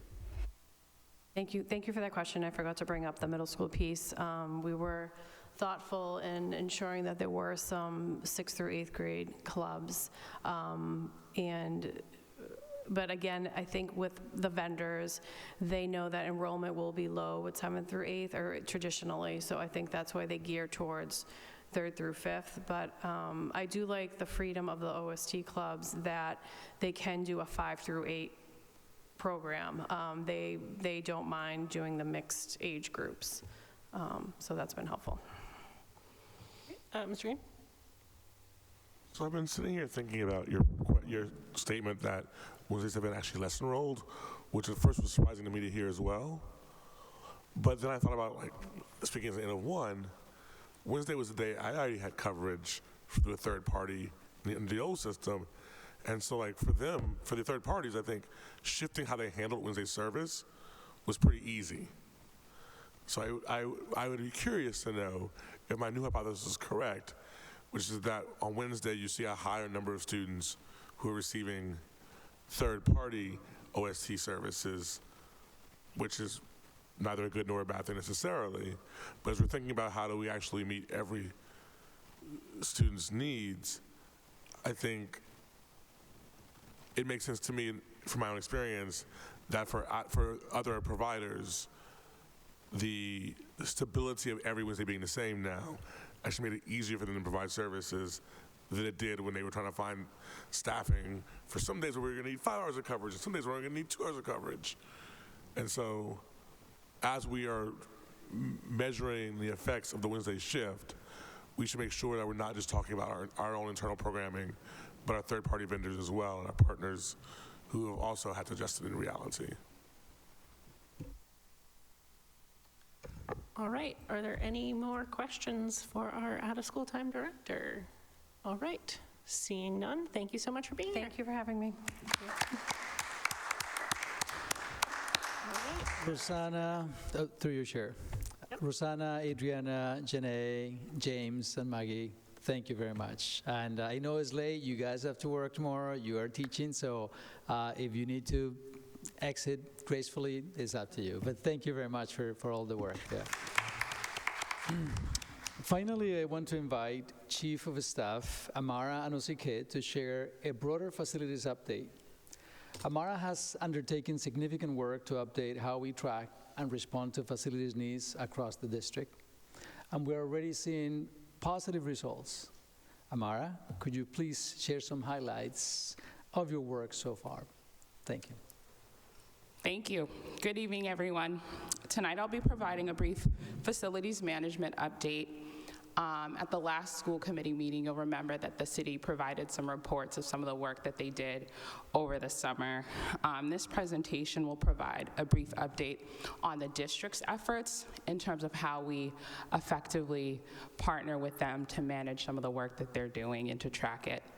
I wanted to ground this conversation quickly in our strategic priorities, which is something that is very important to Dr. Carmona and the team. And just to say right out the bat that our goal is to ensure a safe and accessible and inclusive environment for all. To develop a prioritization system with the city to understand, how they're prioritizing tasks and projects. We definitely want to prioritize the Winter Hill and the Brown based on needs. So this is something that we're thinking about in terms of equity when we're pursuing things like renovation and those kinds of capital projects. We want to fulfill all of the requirements of the MSBA process, which we're on target to do. We want to continue to strengthen our relationship and mutual sort of trust and understanding with the various departments at the city. How do they work? What makes them tick? And the goal is to achieve better outcomes for students and staff. And then provide transparent and accessible communication to all of our stakeholders.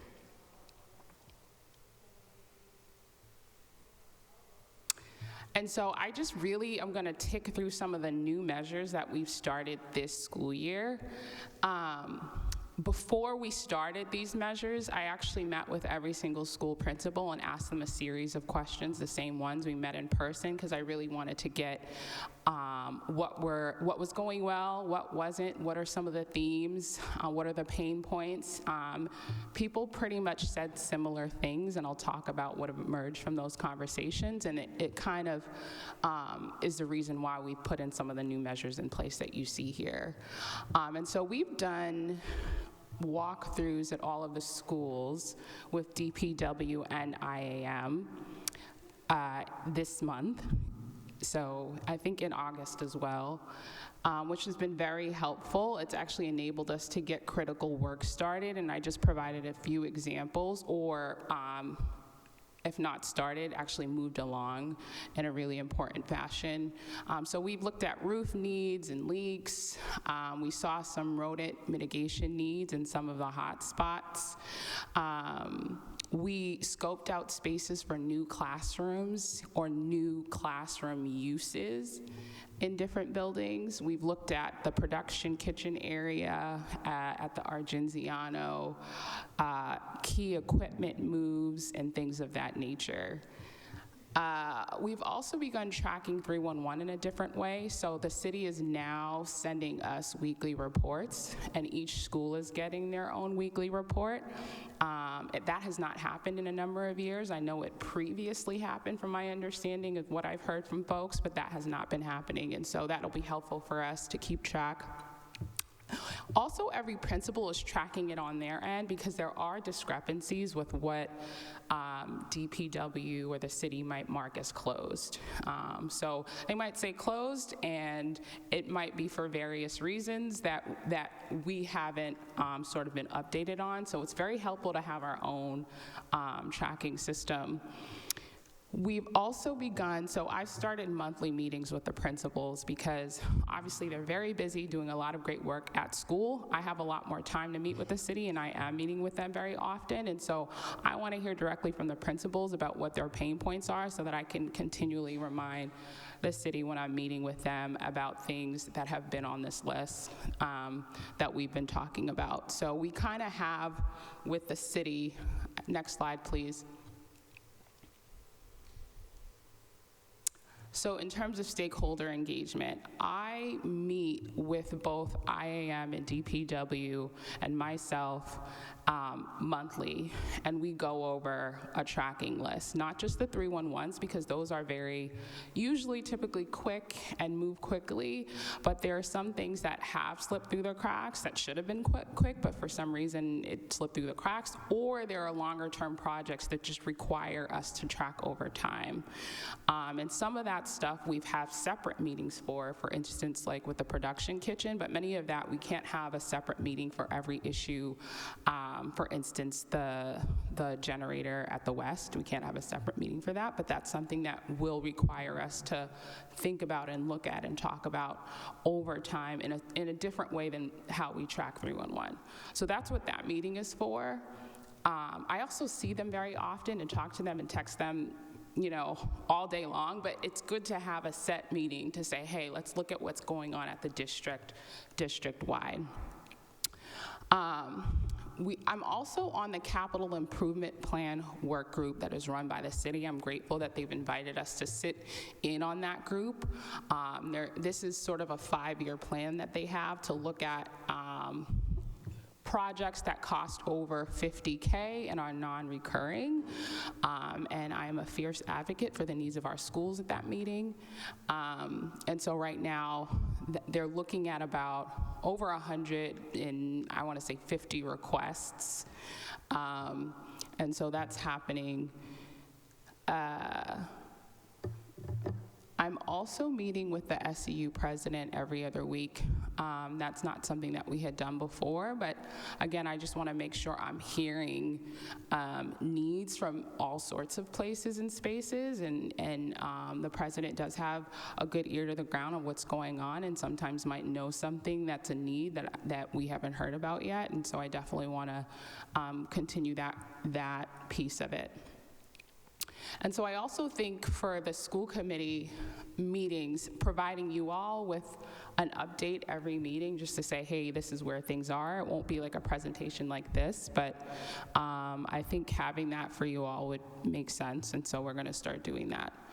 Looking ahead, actually recently, Dr. Carmona and I and others met with an expert consultant, and we're going to explore a scope of work.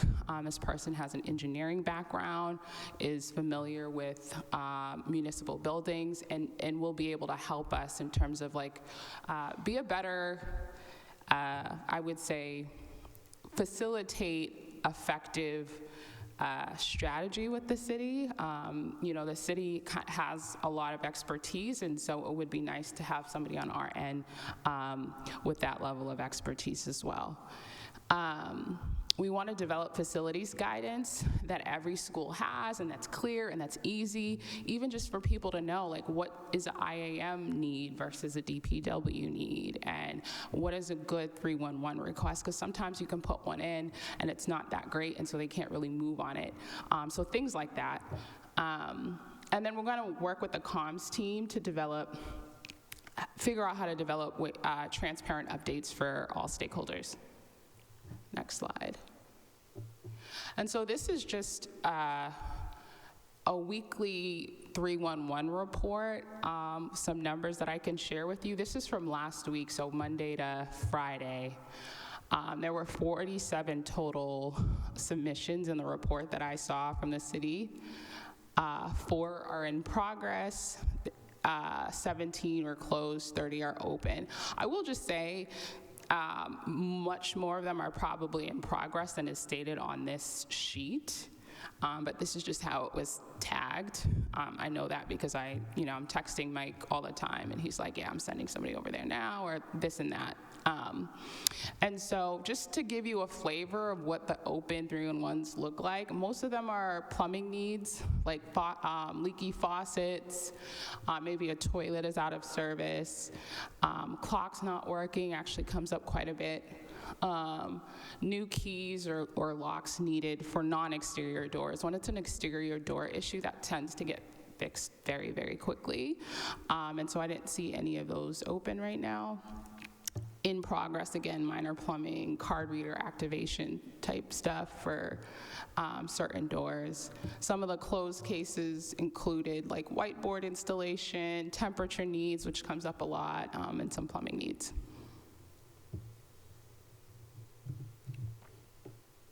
Next slide, please. Okay, this is the last slide. I just wanted to give high level what I noticed after meeting with all of the principals and in doing some of this work newly.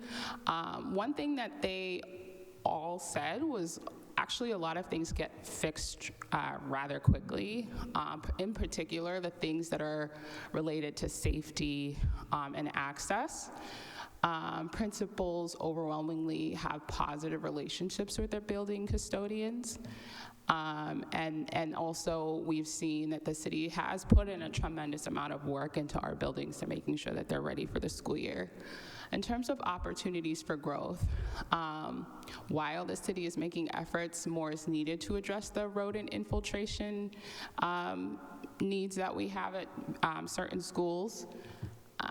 Again, while the principals have positive relationships with their building custodians, we can improve clarity with the city on the scope of their roles and sort of what they are and what they do and don't do, and how we can kind of make that, I guess, consistent across the board and really clear for everyone.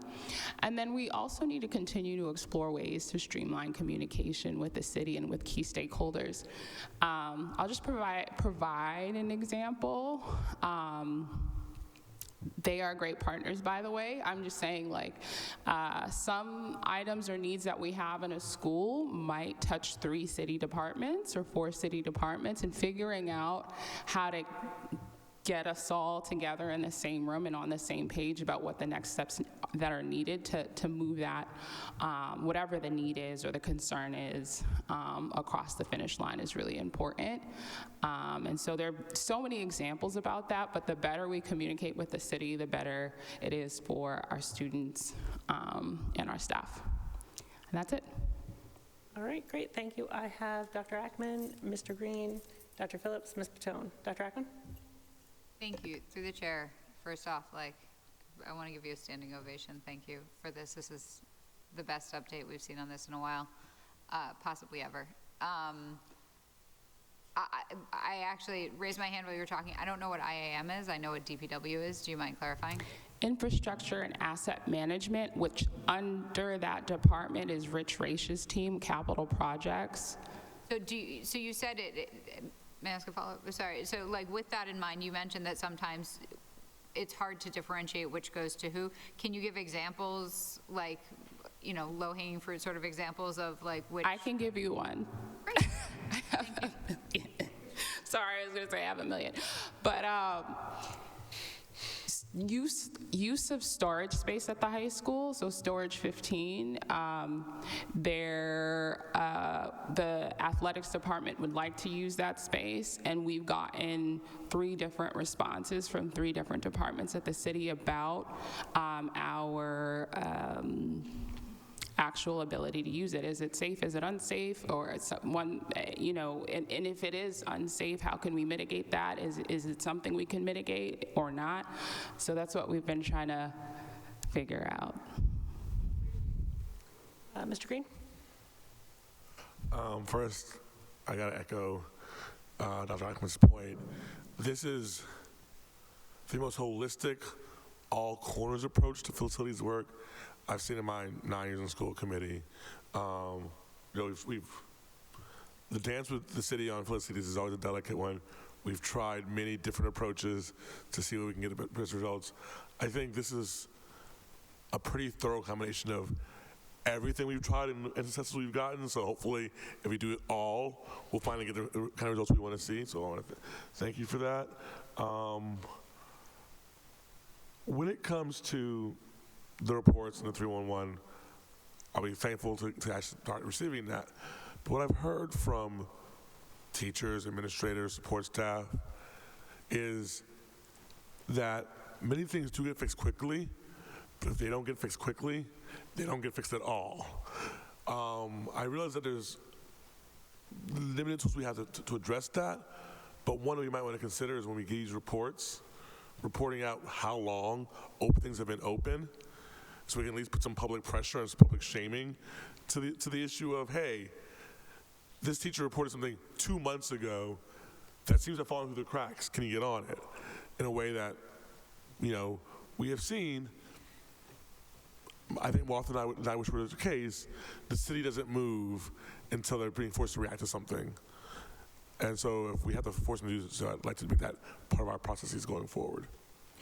I think that makes a lot of sense, and we probably didn't have the ability to do that previously because people weren't, you know, tracking it in a consistent or cohesive manner. But I think now we do have the capacity as a district to at least see, outside of like going through your emails and seeing when was it that you submitted that specific 311. So I'm happy to think about ways that we can have sort of a consistent reporting out that is time-stamped.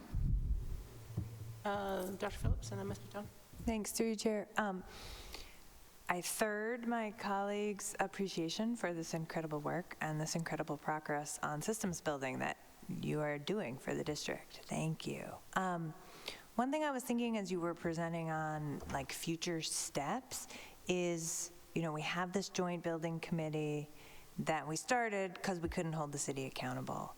And now that you are building these great systems to hold the city accountable, I'm thinking about, okay, how can we leverage that committee more? And so as you're thinking through kind of next steps and like what comes here, like just thinking through, how can we leverage that great committee to push the things that you can't get done on your own, done? That's great, and I've already met with Leron on that. Like, how could we, you know, touch base on what they're discussing? Like, here's what's been a pressure point for us as a district, and so I think that makes a lot of sense. Ms. Patone and then Mr. Bitone. Thank you, through you, Chair. Yes, ditto to what all my colleagues have said. I highly appreciate this, particularly. I think that bringing in a consultant could be really helpful. The word I often use is that we need to just be a better client. The district needs to be a better client and having the city in service to us as opposed to, oh, city does what the city does and we're going to do our best and we're going to try to drum up concern. But being a more knowledgeable client puts us in a much better position. I also just want to flag, and I'm sure this is already in your head, but and as part of the IAM's work is this preventative maintenance challenge, and this is something that's come up in the joint committee around how the city is being more strategic around maintaining our buildings as opposed to waiting for things to have problems. And I think that's kind of was an old mentality probably many years ago, but there's still a need, and I don't think we're quite there yet with what our preventative maintenance. I know they have a plan to upgrade HVAC systems, and there's some plan they've started working on envelopes and roofs. But, you know, making sure that we're maintaining our elevators, making sure that we're maintaining our roofs, and our HVAC systems, so we get the longest life out of both our systems and our buildings, which wouldn't necessarily have been the philosophy maybe 15 or 20 years ago. So just some thoughts. I think that's excellent. I agree. We're actually meeting on bleachers tomorrow, and there are other things like that in terms of preventative maintenance that we've been, you know, thinking about. So I have Liron, Emily, Andre. Liron? Thank you, Chair Krupchen, through you. I have a question about the Capital Improvement Plan Work Group. What is this? And how do they identify and rank the priorities for which of the 150 projects that I maybe got that number wrong, but a lot of projects, how do they rank them? Where do things fall? Who makes the decision? the city makes the decision. They have a rubric. I think it's like 1 to 4. They have, I think, I can't speak to, I think in terms of the 150 plus requests, it's in the like $1 billion range, so obviously they can't do everything. And so anything that's ranked on 1 and 2, that's what the work group is gonna discuss, is like a viable option to put on their capital improvement plan. There's a current plan that they have now that you can look up, and I can send to folks if you're interested. And that'll kind of give you a flavor of what kind of made it onto their 5-year plan last year. I'm on the work group. They have other folks on the work group from other other stakeholders that they feel like should be at the table. We meet, I want to say bi-weekly. It started at the beginning of September. And my role is to say everything schools is a 1. So I try to be reasonable, but essentially, yeah. I have Emily, Andre, then Laura. Emily? Thank you. Yes, when you said Ms. Patone's term of being a better client, you said something akin to that, and I think I was glancing. I was like, it's your words almost. Like, I was impressed. You also mentioned the rodent mitigation. I want to be very clear, no one from the city is present, but that I think it is profoundly unreasonable to ask a building that has children in it to not have open food. And there are many, many buildings in this city that have open food that don't have the level of rodent problems that we see in our schools. So that is, I guess my request is for you to relay that like, I'm happy to be the mouthpiece. I stand very, very, very firm in the don't attempt to blame children for the fact that like our buildings are so inadequate that rodents are getting in. And, you know, there are hundreds, I assume thousands of examples of my home being one of them, of places where food is left out and yet rats don't get in. And I think it is shameful that they seem to passive aggressively be blaming teachers and children for having food. And that is, you know, I will own that contributes, but like, that's not going to change. So if you're willing to, please share my regards on that with whoever the person is who keeps passive aggressively sending emails, blaming. I can name that person. I can look through my email and find it saying that is how the rodent problem needs to be handled. And if they would like to speak with me directly, they're welcome to, because that's just unacceptable.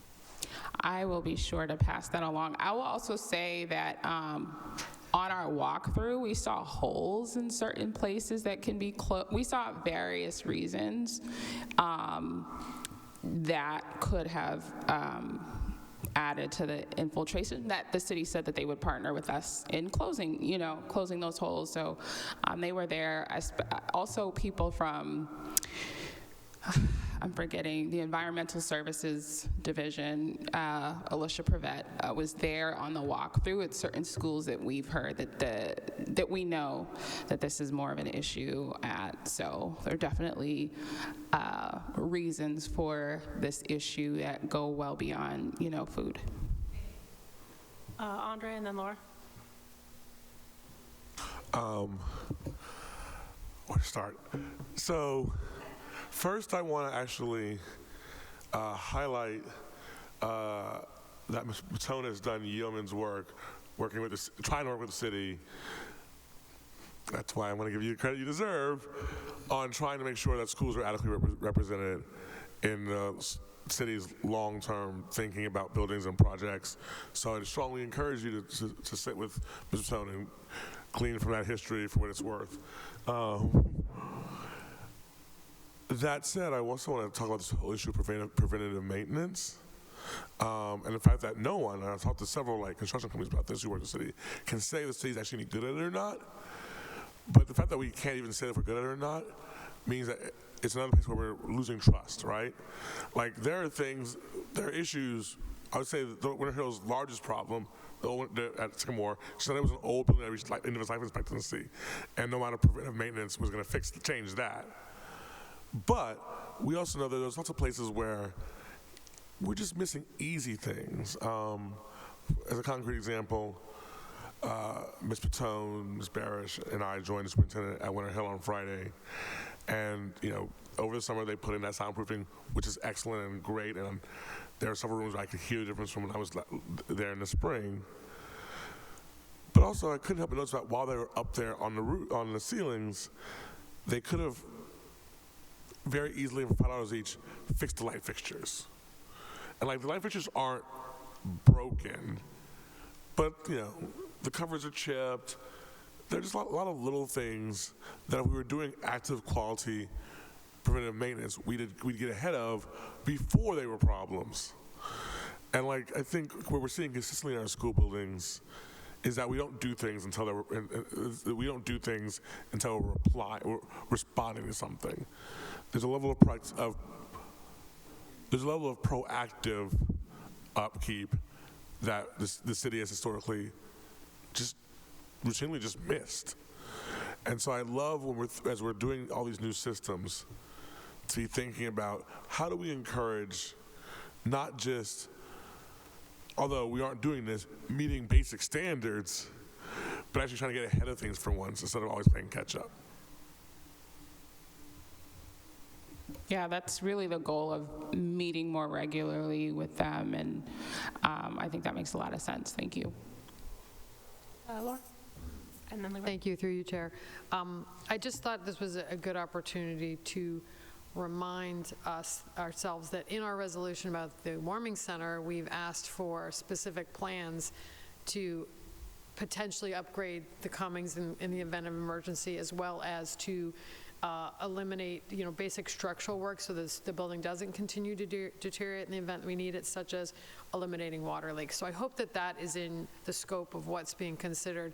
In the past, the Cummings has kind of been sloughed aside, but I just hope that's in the view. And the second thing is, just as a side note, only because Mr. Green reminded me, we were very impressed with the soundproofing. It really made a huge difference, but I'd like to mention for long-term thinking that we have some really loud cafetoriums in our schools, particularly the Healy, the Kennedy. I don't know how bad the one is the West. I think there were those schools that were kind of all built at the same time, of the same design, that would be a huge investment that could really make our schools a better experience for many students that really struggle with sensory issues.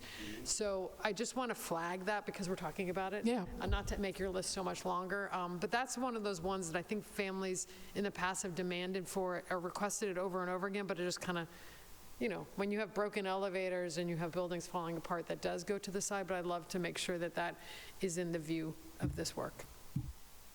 Thank you for raising that. I just asked Mike today to take me on a walkthrough of the coming, so that's definitely thinking about that, but. Liron, and, okay, follow up, and then I'll go back to Liron. Just as to build on Mr. Tone's point, I also want to remind us and the city and the public that it is also the policy of this body that we will not discuss any of the city's plans to ask us to release buildings past other control, say 1895 building, the Cummings, any building, until such time as we see a long-term building plan that meets our approval. That policy was passed a year and a half ago, and we have seen nothing since then. Thank you, Chair, through you. You mentioned it earlier. For those of you who haven't been by the West, there's a giant generator in the middle of our brand new playground. I believe it's there while the school is awaiting some roof work. Do you have an update on that? Yeah, so the oil tank was leaking, which made the generator that is now on the roof, that generator stopped working. So they have a temporary generator that is there because of the leak in the oil tank. So they need to assess whether the leak in the oil tank is a minor fix and that they can fix it quickly, or whether that might take a little bit more time. In order to do that assessment, my understanding is that they will need to do some digging, some excavating. That assessment shouldn't take more than a day over the weekend, but the actual fix could potentially be much longer than that. And so the hope is that after the assessment, we'll know whether this is a long-term challenge or whether this is something that could be solved quickly. But just waiting on that assessment. Okay. With no further questions, Dr. Carmona, more to your report? Amara, thank you very much for the comprehensive report. Yeah. This is the end of the superintendent report, so we can move to the next to the next session, which is personal report. Yep. Good. With that, I just have some updates around retirements and some other promotions, if I may, through the chair. So we have 2 retirement notices. We have one from Celia McDonald-Nushu. She's a reading teacher. She has 52 years of service in our community. Sandra Dumas, grade 5 teacher, 31 years of service. So these are 2 announcements to retirements that have been shared with us. We also have some leaves of absences and some promotions. So Latifa Mortari, she has been promoted to a full-time special education lead teacher for community schools. Paula Chavez was promoted from a paraprofessional to a grade 4 Unidos teacher. And Blake Wilson has been promoted from a paraprofessional to a special education resource homeroom teacher. And Eugenio Suazo promoted from paraprofessional to a counselor educator. And finally, we have a new hire. Christopher Flynn is our new electrical teacher. So please help me welcome these folks and celebrating the retirements for all our employees. So thank you. All right, so that concludes the superintendent's report. I will take things slightly out of order because I know Ms. Brady is here for our resolution. So we will talk about the resolution in support of the Winter Hill 8th graders next. Mr. Green, do you want to kick that off? Sure. And I actually want to start by apologizing. I should have thought of this in the spring when they presented, and I have no one to blame but my own exhaustion at the end of the school year for not doing so then. But I thought it was important to recognize not just in, let me back that up. When I pledged to them at that meeting that I, as in my role as a representative on the building committee, and my hope for, at that point, representative on the advisory committee, these were things I was like, I can just do these things. One, at the time, if you'd asked me if we had met by the end of September, for either of those bodies, I'd have said yes. So on that point, I apologize that we haven't. But also, I think it's important that we as a body officially recognize what it was a truly remarkable project and truly remarkable guidance. As both Dr. Phillips and I have pointed out, a lot of the fact-finding that this advisory committee is supposed to be doing has in fact already been done. And I want to recognize and make sure that students get the credit for a job extraordinarily well done. And also, as Ms. Brady pointed out much better than I could, it's also just important for us to recognize civic engagement as such and make sure that the students know that civic engagement has been seen and noted. And so I believe very firmly that we all do support their recommendations and their requests. So I thought it was important that we actually officially go on record and make that official position of the school committee. So thank you very much for writing the resolution. And just so you guys are all aware, thanks to Ms. Brady's suggestion, we will have our second reading of this resolution at our next meeting. And at that meeting, some of the students are going to come and we will have cake and we will have a recess at that time so that we can talk to them about their work and do the things that we were unable to do when they did their fabulous presentation back in May. So just so you guys are all aware, that is the plan. I have Emily, Liron, and then Eleanor. Emily? Thank you. Through the chair, I'm sort of curious and welcome to have Ms. Brady come up and speak to it if she knows that the demolition piece of 115 Sycamore, I'm trying to think of ways to make it meaningful for the students, and I fully understand how that could be meaningful. I also wonder about safety concerns, and so I'm wondering about either, and you and I can kick it around offline, but I'm wondering about broadening the language. I remember when the new high school was built, we signed a beam, that went up on the new high school, something, whether it's symbolic demolition, whether it's, or it also involves the construction of the new building, something like that, or Mr. Green seems to have. Yes, Mr. Green. So I am absolutely open to additional ways to involve students in the demolition and construction. I can speak from experience imploding a building, if that ends up being the process, and it really, really, really should be. It's actually one of the safest things a construction site actually does. And having a symbolic, having the students push the plunger or whatever is not an area where I'm worried about safety in the slightest. I have Liron, Eleanor, and then Sarah. Thank you, Chair. Through you to Mr. Green, fully support this. I'd like to offer a friendly amendment to the second, be it resolved that, to align the supports their requests to more grammatically match that phrase. So supports their request to involve the Wildcats,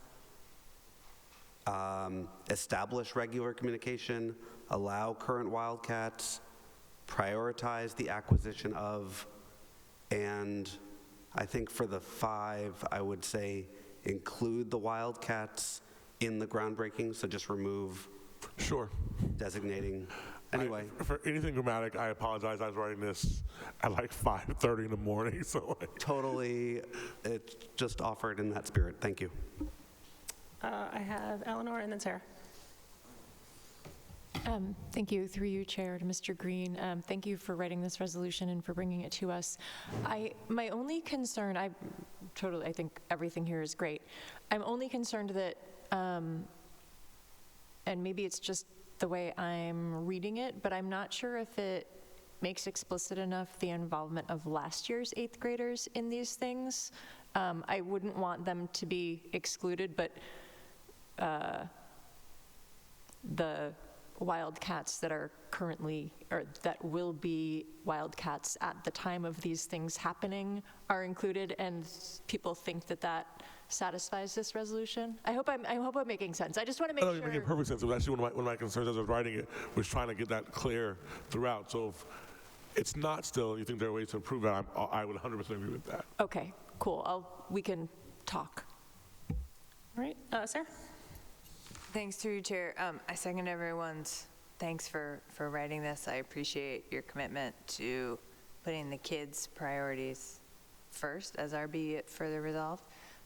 One proposed friendly amendment, sometimes it says like next year's 8th graders, and that makes me think we're talking about the 25, 26 8th graders, when I'm sure we're not. So just wondering if you could clarify that. And then I know that they just asked for number 1, but I'm wondering if we might like to make it a little stronger, and just, like, it just drives me nuts that we're not starting with their findings in this building committee, not the building committee, but the other committee that's being started. Mr. Green? So 2 things. One, again, if there are ways to clarify when we're talking about 24, 25 8th graders and beyond versus the 23, 24 Wildcats in ways that are clear and narratively clean, I 100% agree that's something that needs to be we want to be as precise as possible about, just because presumably 20, 28, 20, whenever destruction is in full swing, there will be different people around this horseshoe. So I agree, and if people have ways to do that, please, those are accepted. And to your other point, I'm happy to strengthen the language here. Again, I've already pledged, and I intend to continue working with Brady to make sure that I am meeting with these students on a regular basis. I would love to tell, our colleagues on the other side of the city government that they should be doing so as well. And so if we want to strengthen the amendment to do that, you'd have no stronger backer than me. But whatever happens, I will be doing it for as long as I am the person holding this seat. Ms. Patel? Thank you. Through you, Chair. Thank you, Mr. Green, for this. Thank you for everybody for the comments. I guess we could add a resolved about that it also goes to the mayor, and that the mayor knows, even though the mayor is a member of our body, they don't happen to be here today. So I would add maybe the mayor and city council to the bottom of that. I don't think it necessarily has to go to our state. I mean, we usually send these things to state reps, and I don't know. I trust you guys, but definitely the mayor. Okay. It sounds like we have some slight language tweaking, but general enthusiasm for this resolution, and we look forward to seeing Ms. Brady and her students in 2 weeks. All right, with nothing further, thank you for being here.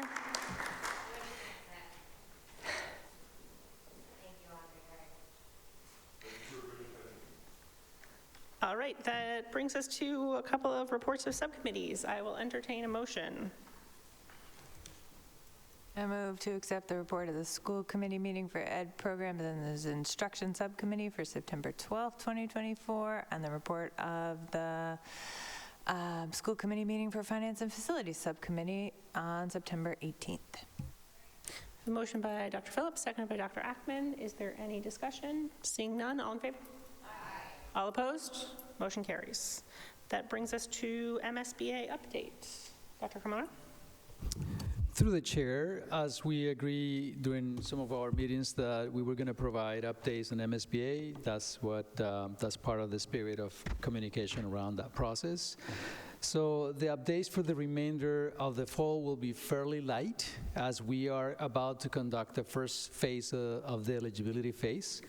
And the MSBA approval process that is next is going to be part of the next phase.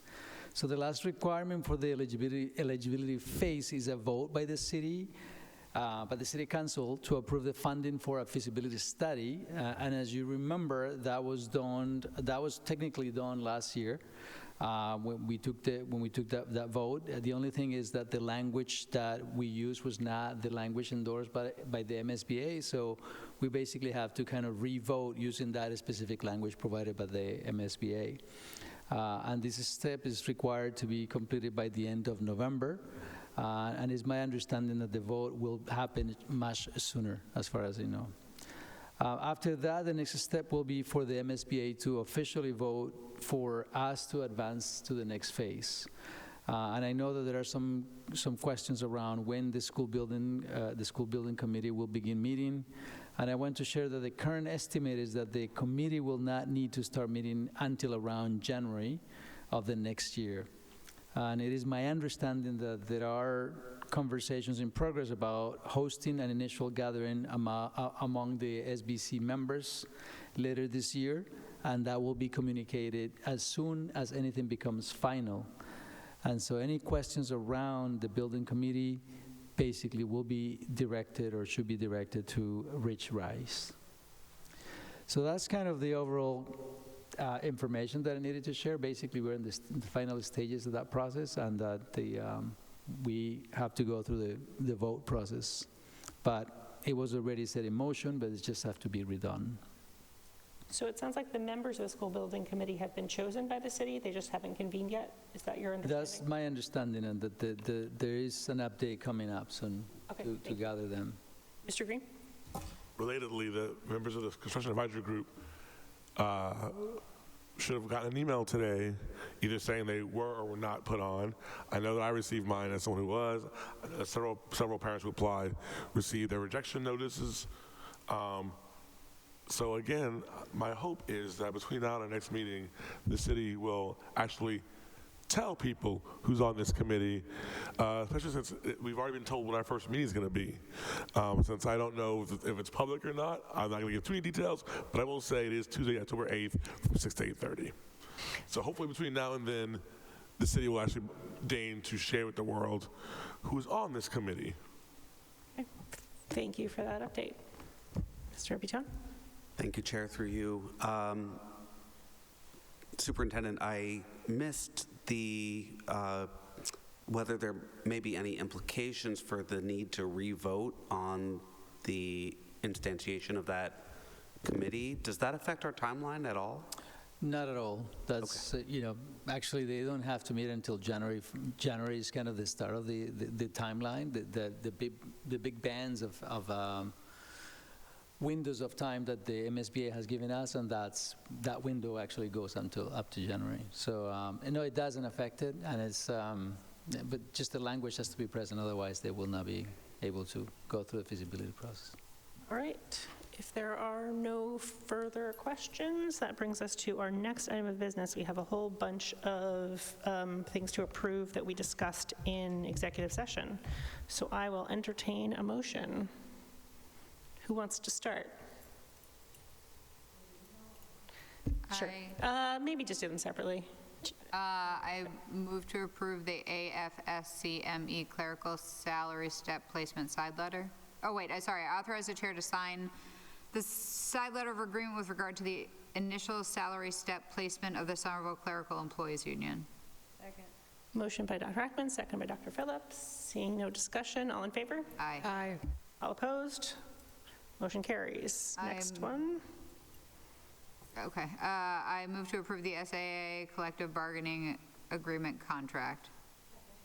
A motion by Dr. Ackman, seconded by Ms. Barish. Seeing no discussion, all in favor? Aye. All opposed? Motion carries. I motion to approve the UAW Community Schools and UAW Scale Program Administrator collective bargaining contract. A motion by Dr. Ackman, seconded by Mr. Green. Seeing no discussion, all in favor? Aye. All opposed? Motion carries. I motion to approve the accreditation of the full-time and part-time regular education liaisons of the Somerville High School Welcoming Center to SEU Unit E effective as of the start of the FY25 school year, and authorize the chair to sign an MOU memorializing the same. Yes, motion by Dr. Ackman, seconded by Mr. Green. Seeing no discussion, all in favor? Aye. All opposed? Motion carries. I motion to authorize the chair to sign the interim CFO contract. Motion by Dr. Ackman, seconded by Mr. Green. All in favor? Aye. Aye. All opposed? Motion carries. We have some field trips. I move to approve the October 11th, 2024 trip by 23 students from Somerville High School to the Dunkin' Donuts Center in Providence, Rhode Island to perform at the Providence Bruins game. Travel via bus. Student cost $40. Second. Motion by Mr. Green, seconded by Mr. Bitone. There's no discussion. All in favor? Aye. All opposed? Motion carries. Have fun at the game. All right, brings us to some grants. Yes?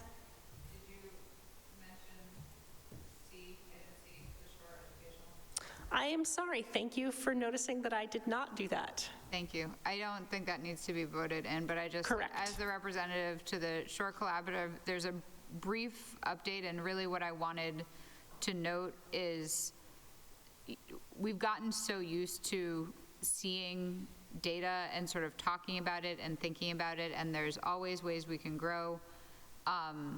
But one of the points, now I have to find the update that I wrote, that I'm very excited they're working with a company called Bloomboard to try and support paraprofessionals to get training for teacher certification through Central Lakes College.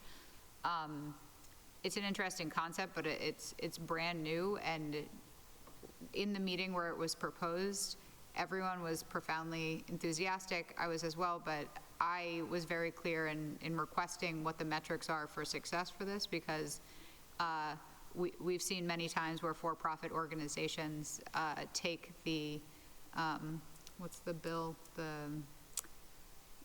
The Pell Grants of people for educational purposes, and they're left wanting. And so because of my experience here, because of the expectations that have been set by this district for having data points, you know, that we look at to measure success, I was able to bring that to shore. And so I wanted to thank the district for the example that we're setting. Only after I brought that up, everyone was like, oh no, I agree, that's a good idea. And so, you know, thank you to the district for setting and maintaining this high standard. And if anyone has questions about this, I know this is a brief update, but in short, they're in strong fiscal health, and their enrollment is up higher than pre-pandemic levels just by a little bit, and they're doing well. Great. Thank you for that report and for noticing that I accidentally skipped over it. If there are no questions for Dr. Ackman, we will continue with acceptance of grants. Motion to accept all federal entitlement and continuation grants and all state continuation grants awarded to the Somerville Public Schools listed below. State Commonwealth Preschool Partnership Initiative for $1 million. That's a continuation of an existing multi-year grant supporting early childhood work across SPS and center partners. Skills Capital Technology and Equipment for $204,897 for the CTE department, and a private grant from Harvard University for $85,000 as reimbursement for Harvard residency salary. Second. Motion by Ms. Fatone, seconded by Mr. Bitone. If there is no discussion, all in favor? Aye. All opposed? Motion carries. That brings us to a donation. I move that the school committee accept with gratitude a monetary donation from the Northeast Regional Council of SMART from Dorchester, Massachusetts at a value of $3,858.70 for the CTE welding metal fabrication program. And I have a motion by Dr. Phillips, seconded by Dr. Ackman. Loopy, aren't we? If there is no discussion, all in favor? Aye. All opposed? Motion carries. That brings us to unfinished business, the strategic plan that we were going to vote on this evening. Mr. Green. So I'm happy to vote on this, but I do have two quick questions first. And they're actually related. I'm a strong believer that if everything's a priority, nothing is. And I really want to make sure we're picking our battles. And so I'm always curious, whenever I see a strategic plan, what's the most important thing that didn't make it in here? And relatedly, if we as a body were to tell you to cut something out, what would you suggest? So what was the what didn't make it in there, or so, and then what needs to be out? What needs to be? Needs to be out. But if I were to say to you, all right, you pick your battles, now put some back. Yeah. What would you put back?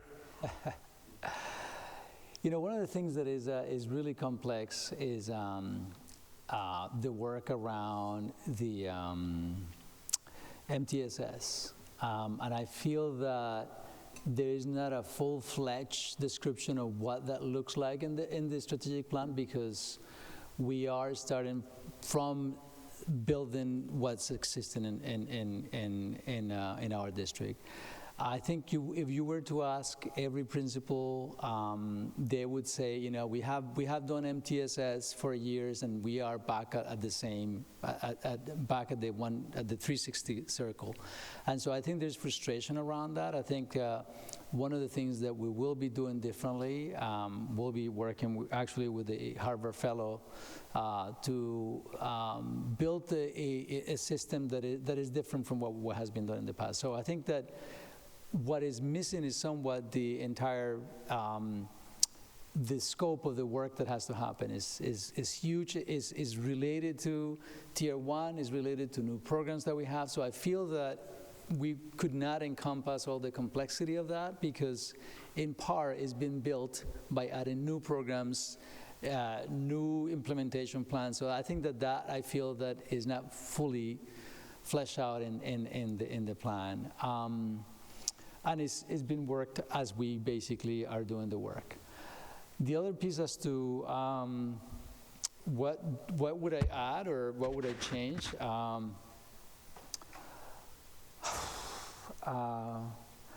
That is a good question, but you're going to have to give me time to think about that, because that is you know, you're asking me right on the spot. So I don't know. I feel that the work was done in collaboration with so many stakeholders that I feel that, you know, their voices are also part of that process, and so I don't have an answer for that at this point. A follow-up, may I make a suggestion as something perhaps we should be de-emphasizing? I want to start with the preface that I love scale. As a workforce professional, I know that it's actually a very special program in the state. I think it is worth a conversation about this body, about what its future in SPS should be. That probably precludes deciding in the strategic plan that our priority is its expansion. Like, it may be, like, personally, I'm of the opinion that it should expand, absolutely. I am of mixed feelings about whether or not SPS, it's the right place for SPS to be paying attention, and perhaps that we should be considering, I struggle to say this because of my issues with the city currently, if it should be run by the city, or if we should be talking to the state about perhaps other ways of running and governing scale. I think it should be a conversation we should have in the same way that we should be having a conversation about out of school time. I think we need to be thinking as a district about what are our core competencies, and how we're making sure as much time and energy is being put on those as possible. So that's a great point. I think that that's something that if the school committee feels strongly about that, then you all should direct me into that direction. And I do have my soft spot for a scale, just because I feel that we're giving up. When we talk about equity, I feel that that is a place where we also demonstrate our commitment to the communities or the members who are the most underserved, and so that to me is a powerful statement. But I heard, this is not the first time it comes up, about who should be the best or where should those services be provided. But that's, again, something for this body to discuss, and if that's how everyone feels, then or that's how the process, that's part of the work for the body. Yeah. Follow up, and then Ms. Richard. Just to be clear, I'm not even sure I would support SPS giving up scale for those reasons. I'm like, if it would be, that's why I was hesitant to say give it to the city, because I don't believe the city necessarily, as currently configured, would do it justice. But I think the question we have to ask, and we're doing our job justice. Thank you, Chair Krupchen, through you. on this point about scale, I think the way the strategic plan, draft strategic plan, whatever we're calling it right at this very moment, talks about it doesn't require that we take a specific stance on how the program is funded or what the vision specifically for what it is. It simply says that we see expansion of access to and increasing enrollment to it is a goal, and we'll collaborate with community partners to seek grant funding and offer additional programming. So I don't think there's, if we want to take it in a different direction as a body, that the language in here sort of ties us to a particular direction. It's my take.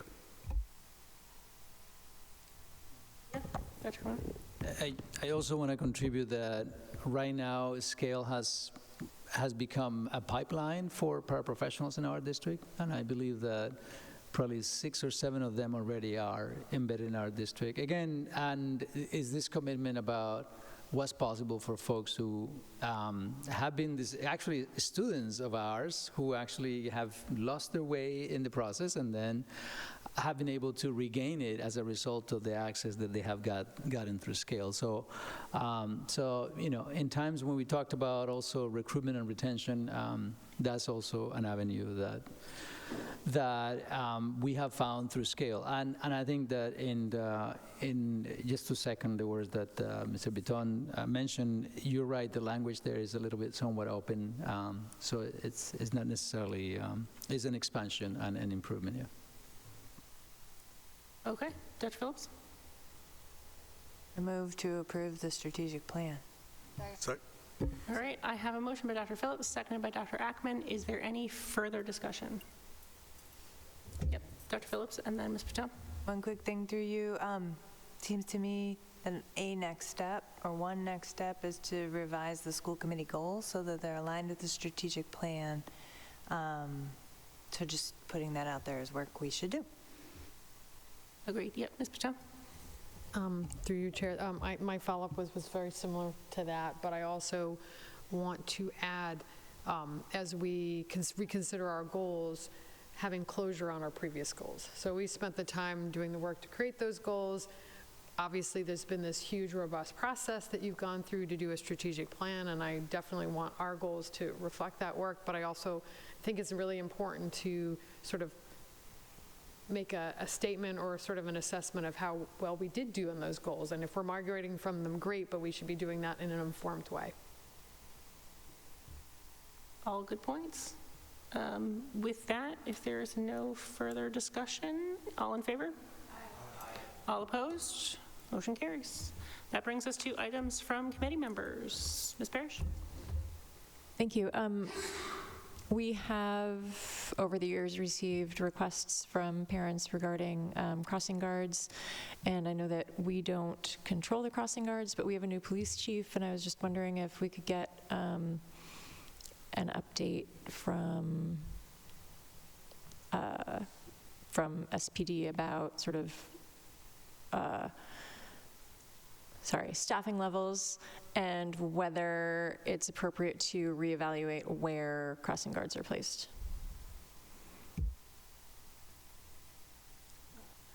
Phillips, and then Ms. Patone, and then Mr. Green. Thanks, through you, Chair. Many thanks to Member Barish, City Council President Ewan Campen, and Member Bitton for getting their superintendent evaluations in by this meeting. Thank you very much for your effort. To all the rest of us, myself included, please get those in ASAP. The reason that it is important is because I need to compile them all, which takes a lot of time, and I want to be able to give the superintendent an early look at the feedback he's going to get before we have to do it publicly. So please, myself included, let's do these forms. Thank you for that reminder. I have Laura and then Audrey. Thank you, through you, Chair.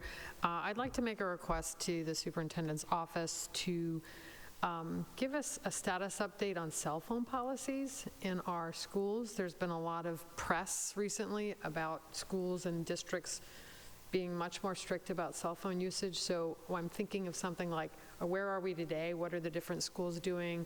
And then at some point in the future, how successful are those policies? What has the impact been? So it's almost like I'm imagining a 2-point, like something in the start so we at least all understand and know, and then some type of follow-up at a point where we can see what the value of these policies have been for our students and teachers and parents.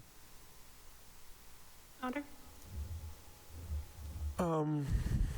I am, as you will imagine, disappointed that one from the city is here tonight, but I do want to point out that we received an email just before 6 p.m. this evening with a follow-up on the library situation.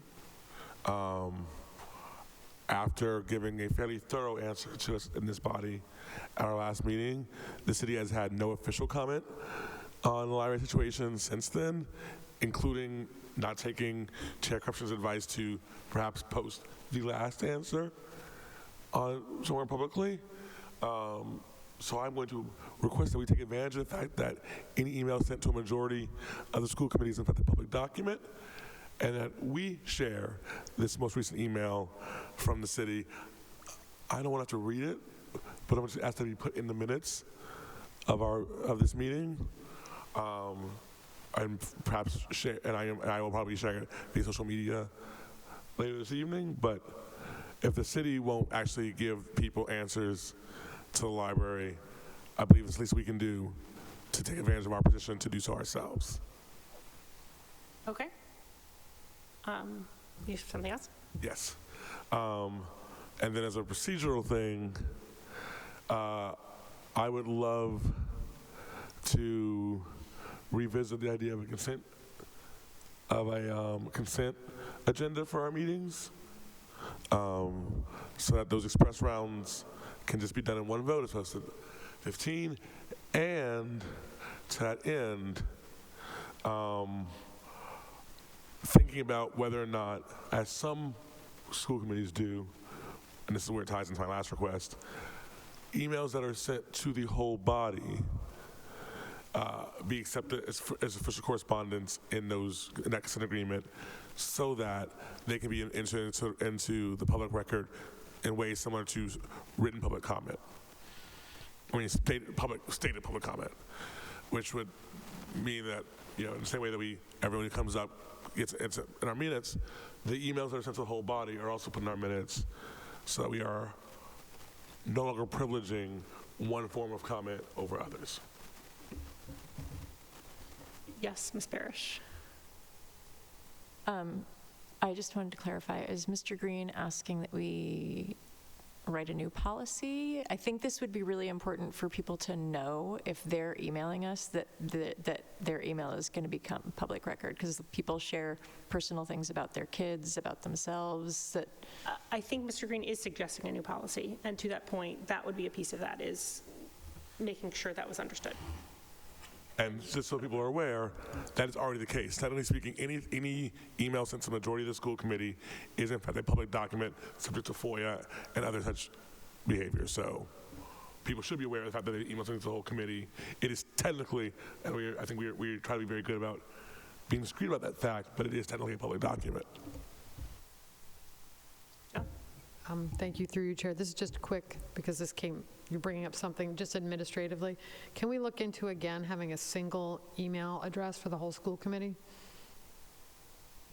so that people don't have to find all of our names and put them in? I think it's just an accessibility thing, and the city council does it, and we've asked about it in the past, and there were some barriers. So again, if there's still barriers, let us know about it. But yeah. And maybe I'm speaking for the body, but the body doesn't like it. No, I think we all agree, and I'm happy to ask again. I can't remember where we were or what the answer was. So I just have a quick fun items from committee members. When it was the high school open house for parents, I went into cosmetology to ask when they're going to be open again, and they open October 1st. They're going to be open Tuesdays and Thursdays this year. So if anyone needs any haircuts or hair dyes or whatever, they will be open. And that is my exciting item from committee member. All right, with nothing else, yes, Laura. I guess we've made this request a few times through you, just a status on what the barriers are to opening up the cafe.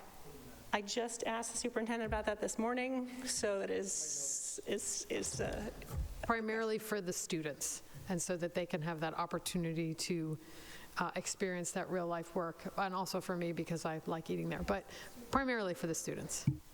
100%, and that is exactly what I said to Dr. Carmona this morning. Leron. I would like to invite my fellow Ward 7 residents to the Ward 7 Community City Hall meeting, which is tomorrow night. I'm not speaking or anything, but I'll be there, so I'm looking forward to seeing my neighbors, and that starts at 6 for pizza and 6:30 for the actual meeting. So come out to the West Somerville Neighborhood School, and we'll see you there. Okay. To that end, I'd like to express my immense frustration with the city's repeated refusal to consider our schedule in these things. I missed my ward's meeting because we had finance facilities, and far more egregiously, you can look at it one of two ways. Either Dr. Phillips missed hers because it was tonight, or Mayor Ballantyne and President Ewan Campen are not here because it was tonight. Either one, I think, is just an egregious oversight on the city's part, and I want to make sure we're expressing to the city how deeply frustrating it is to not be considered in these meetings. Agreed. All right, now if nothing else, do we have condolences? We do. The school committee extends its deepest condolences to the families of Rosemary Ryan, former culinary arts teacher at Somerville High School, Thomas J. O'Brien Jr., retired business teacher for Somerville Public Schools, and William D. Coveney, father of Brian Coveney, teacher assistant for community schools.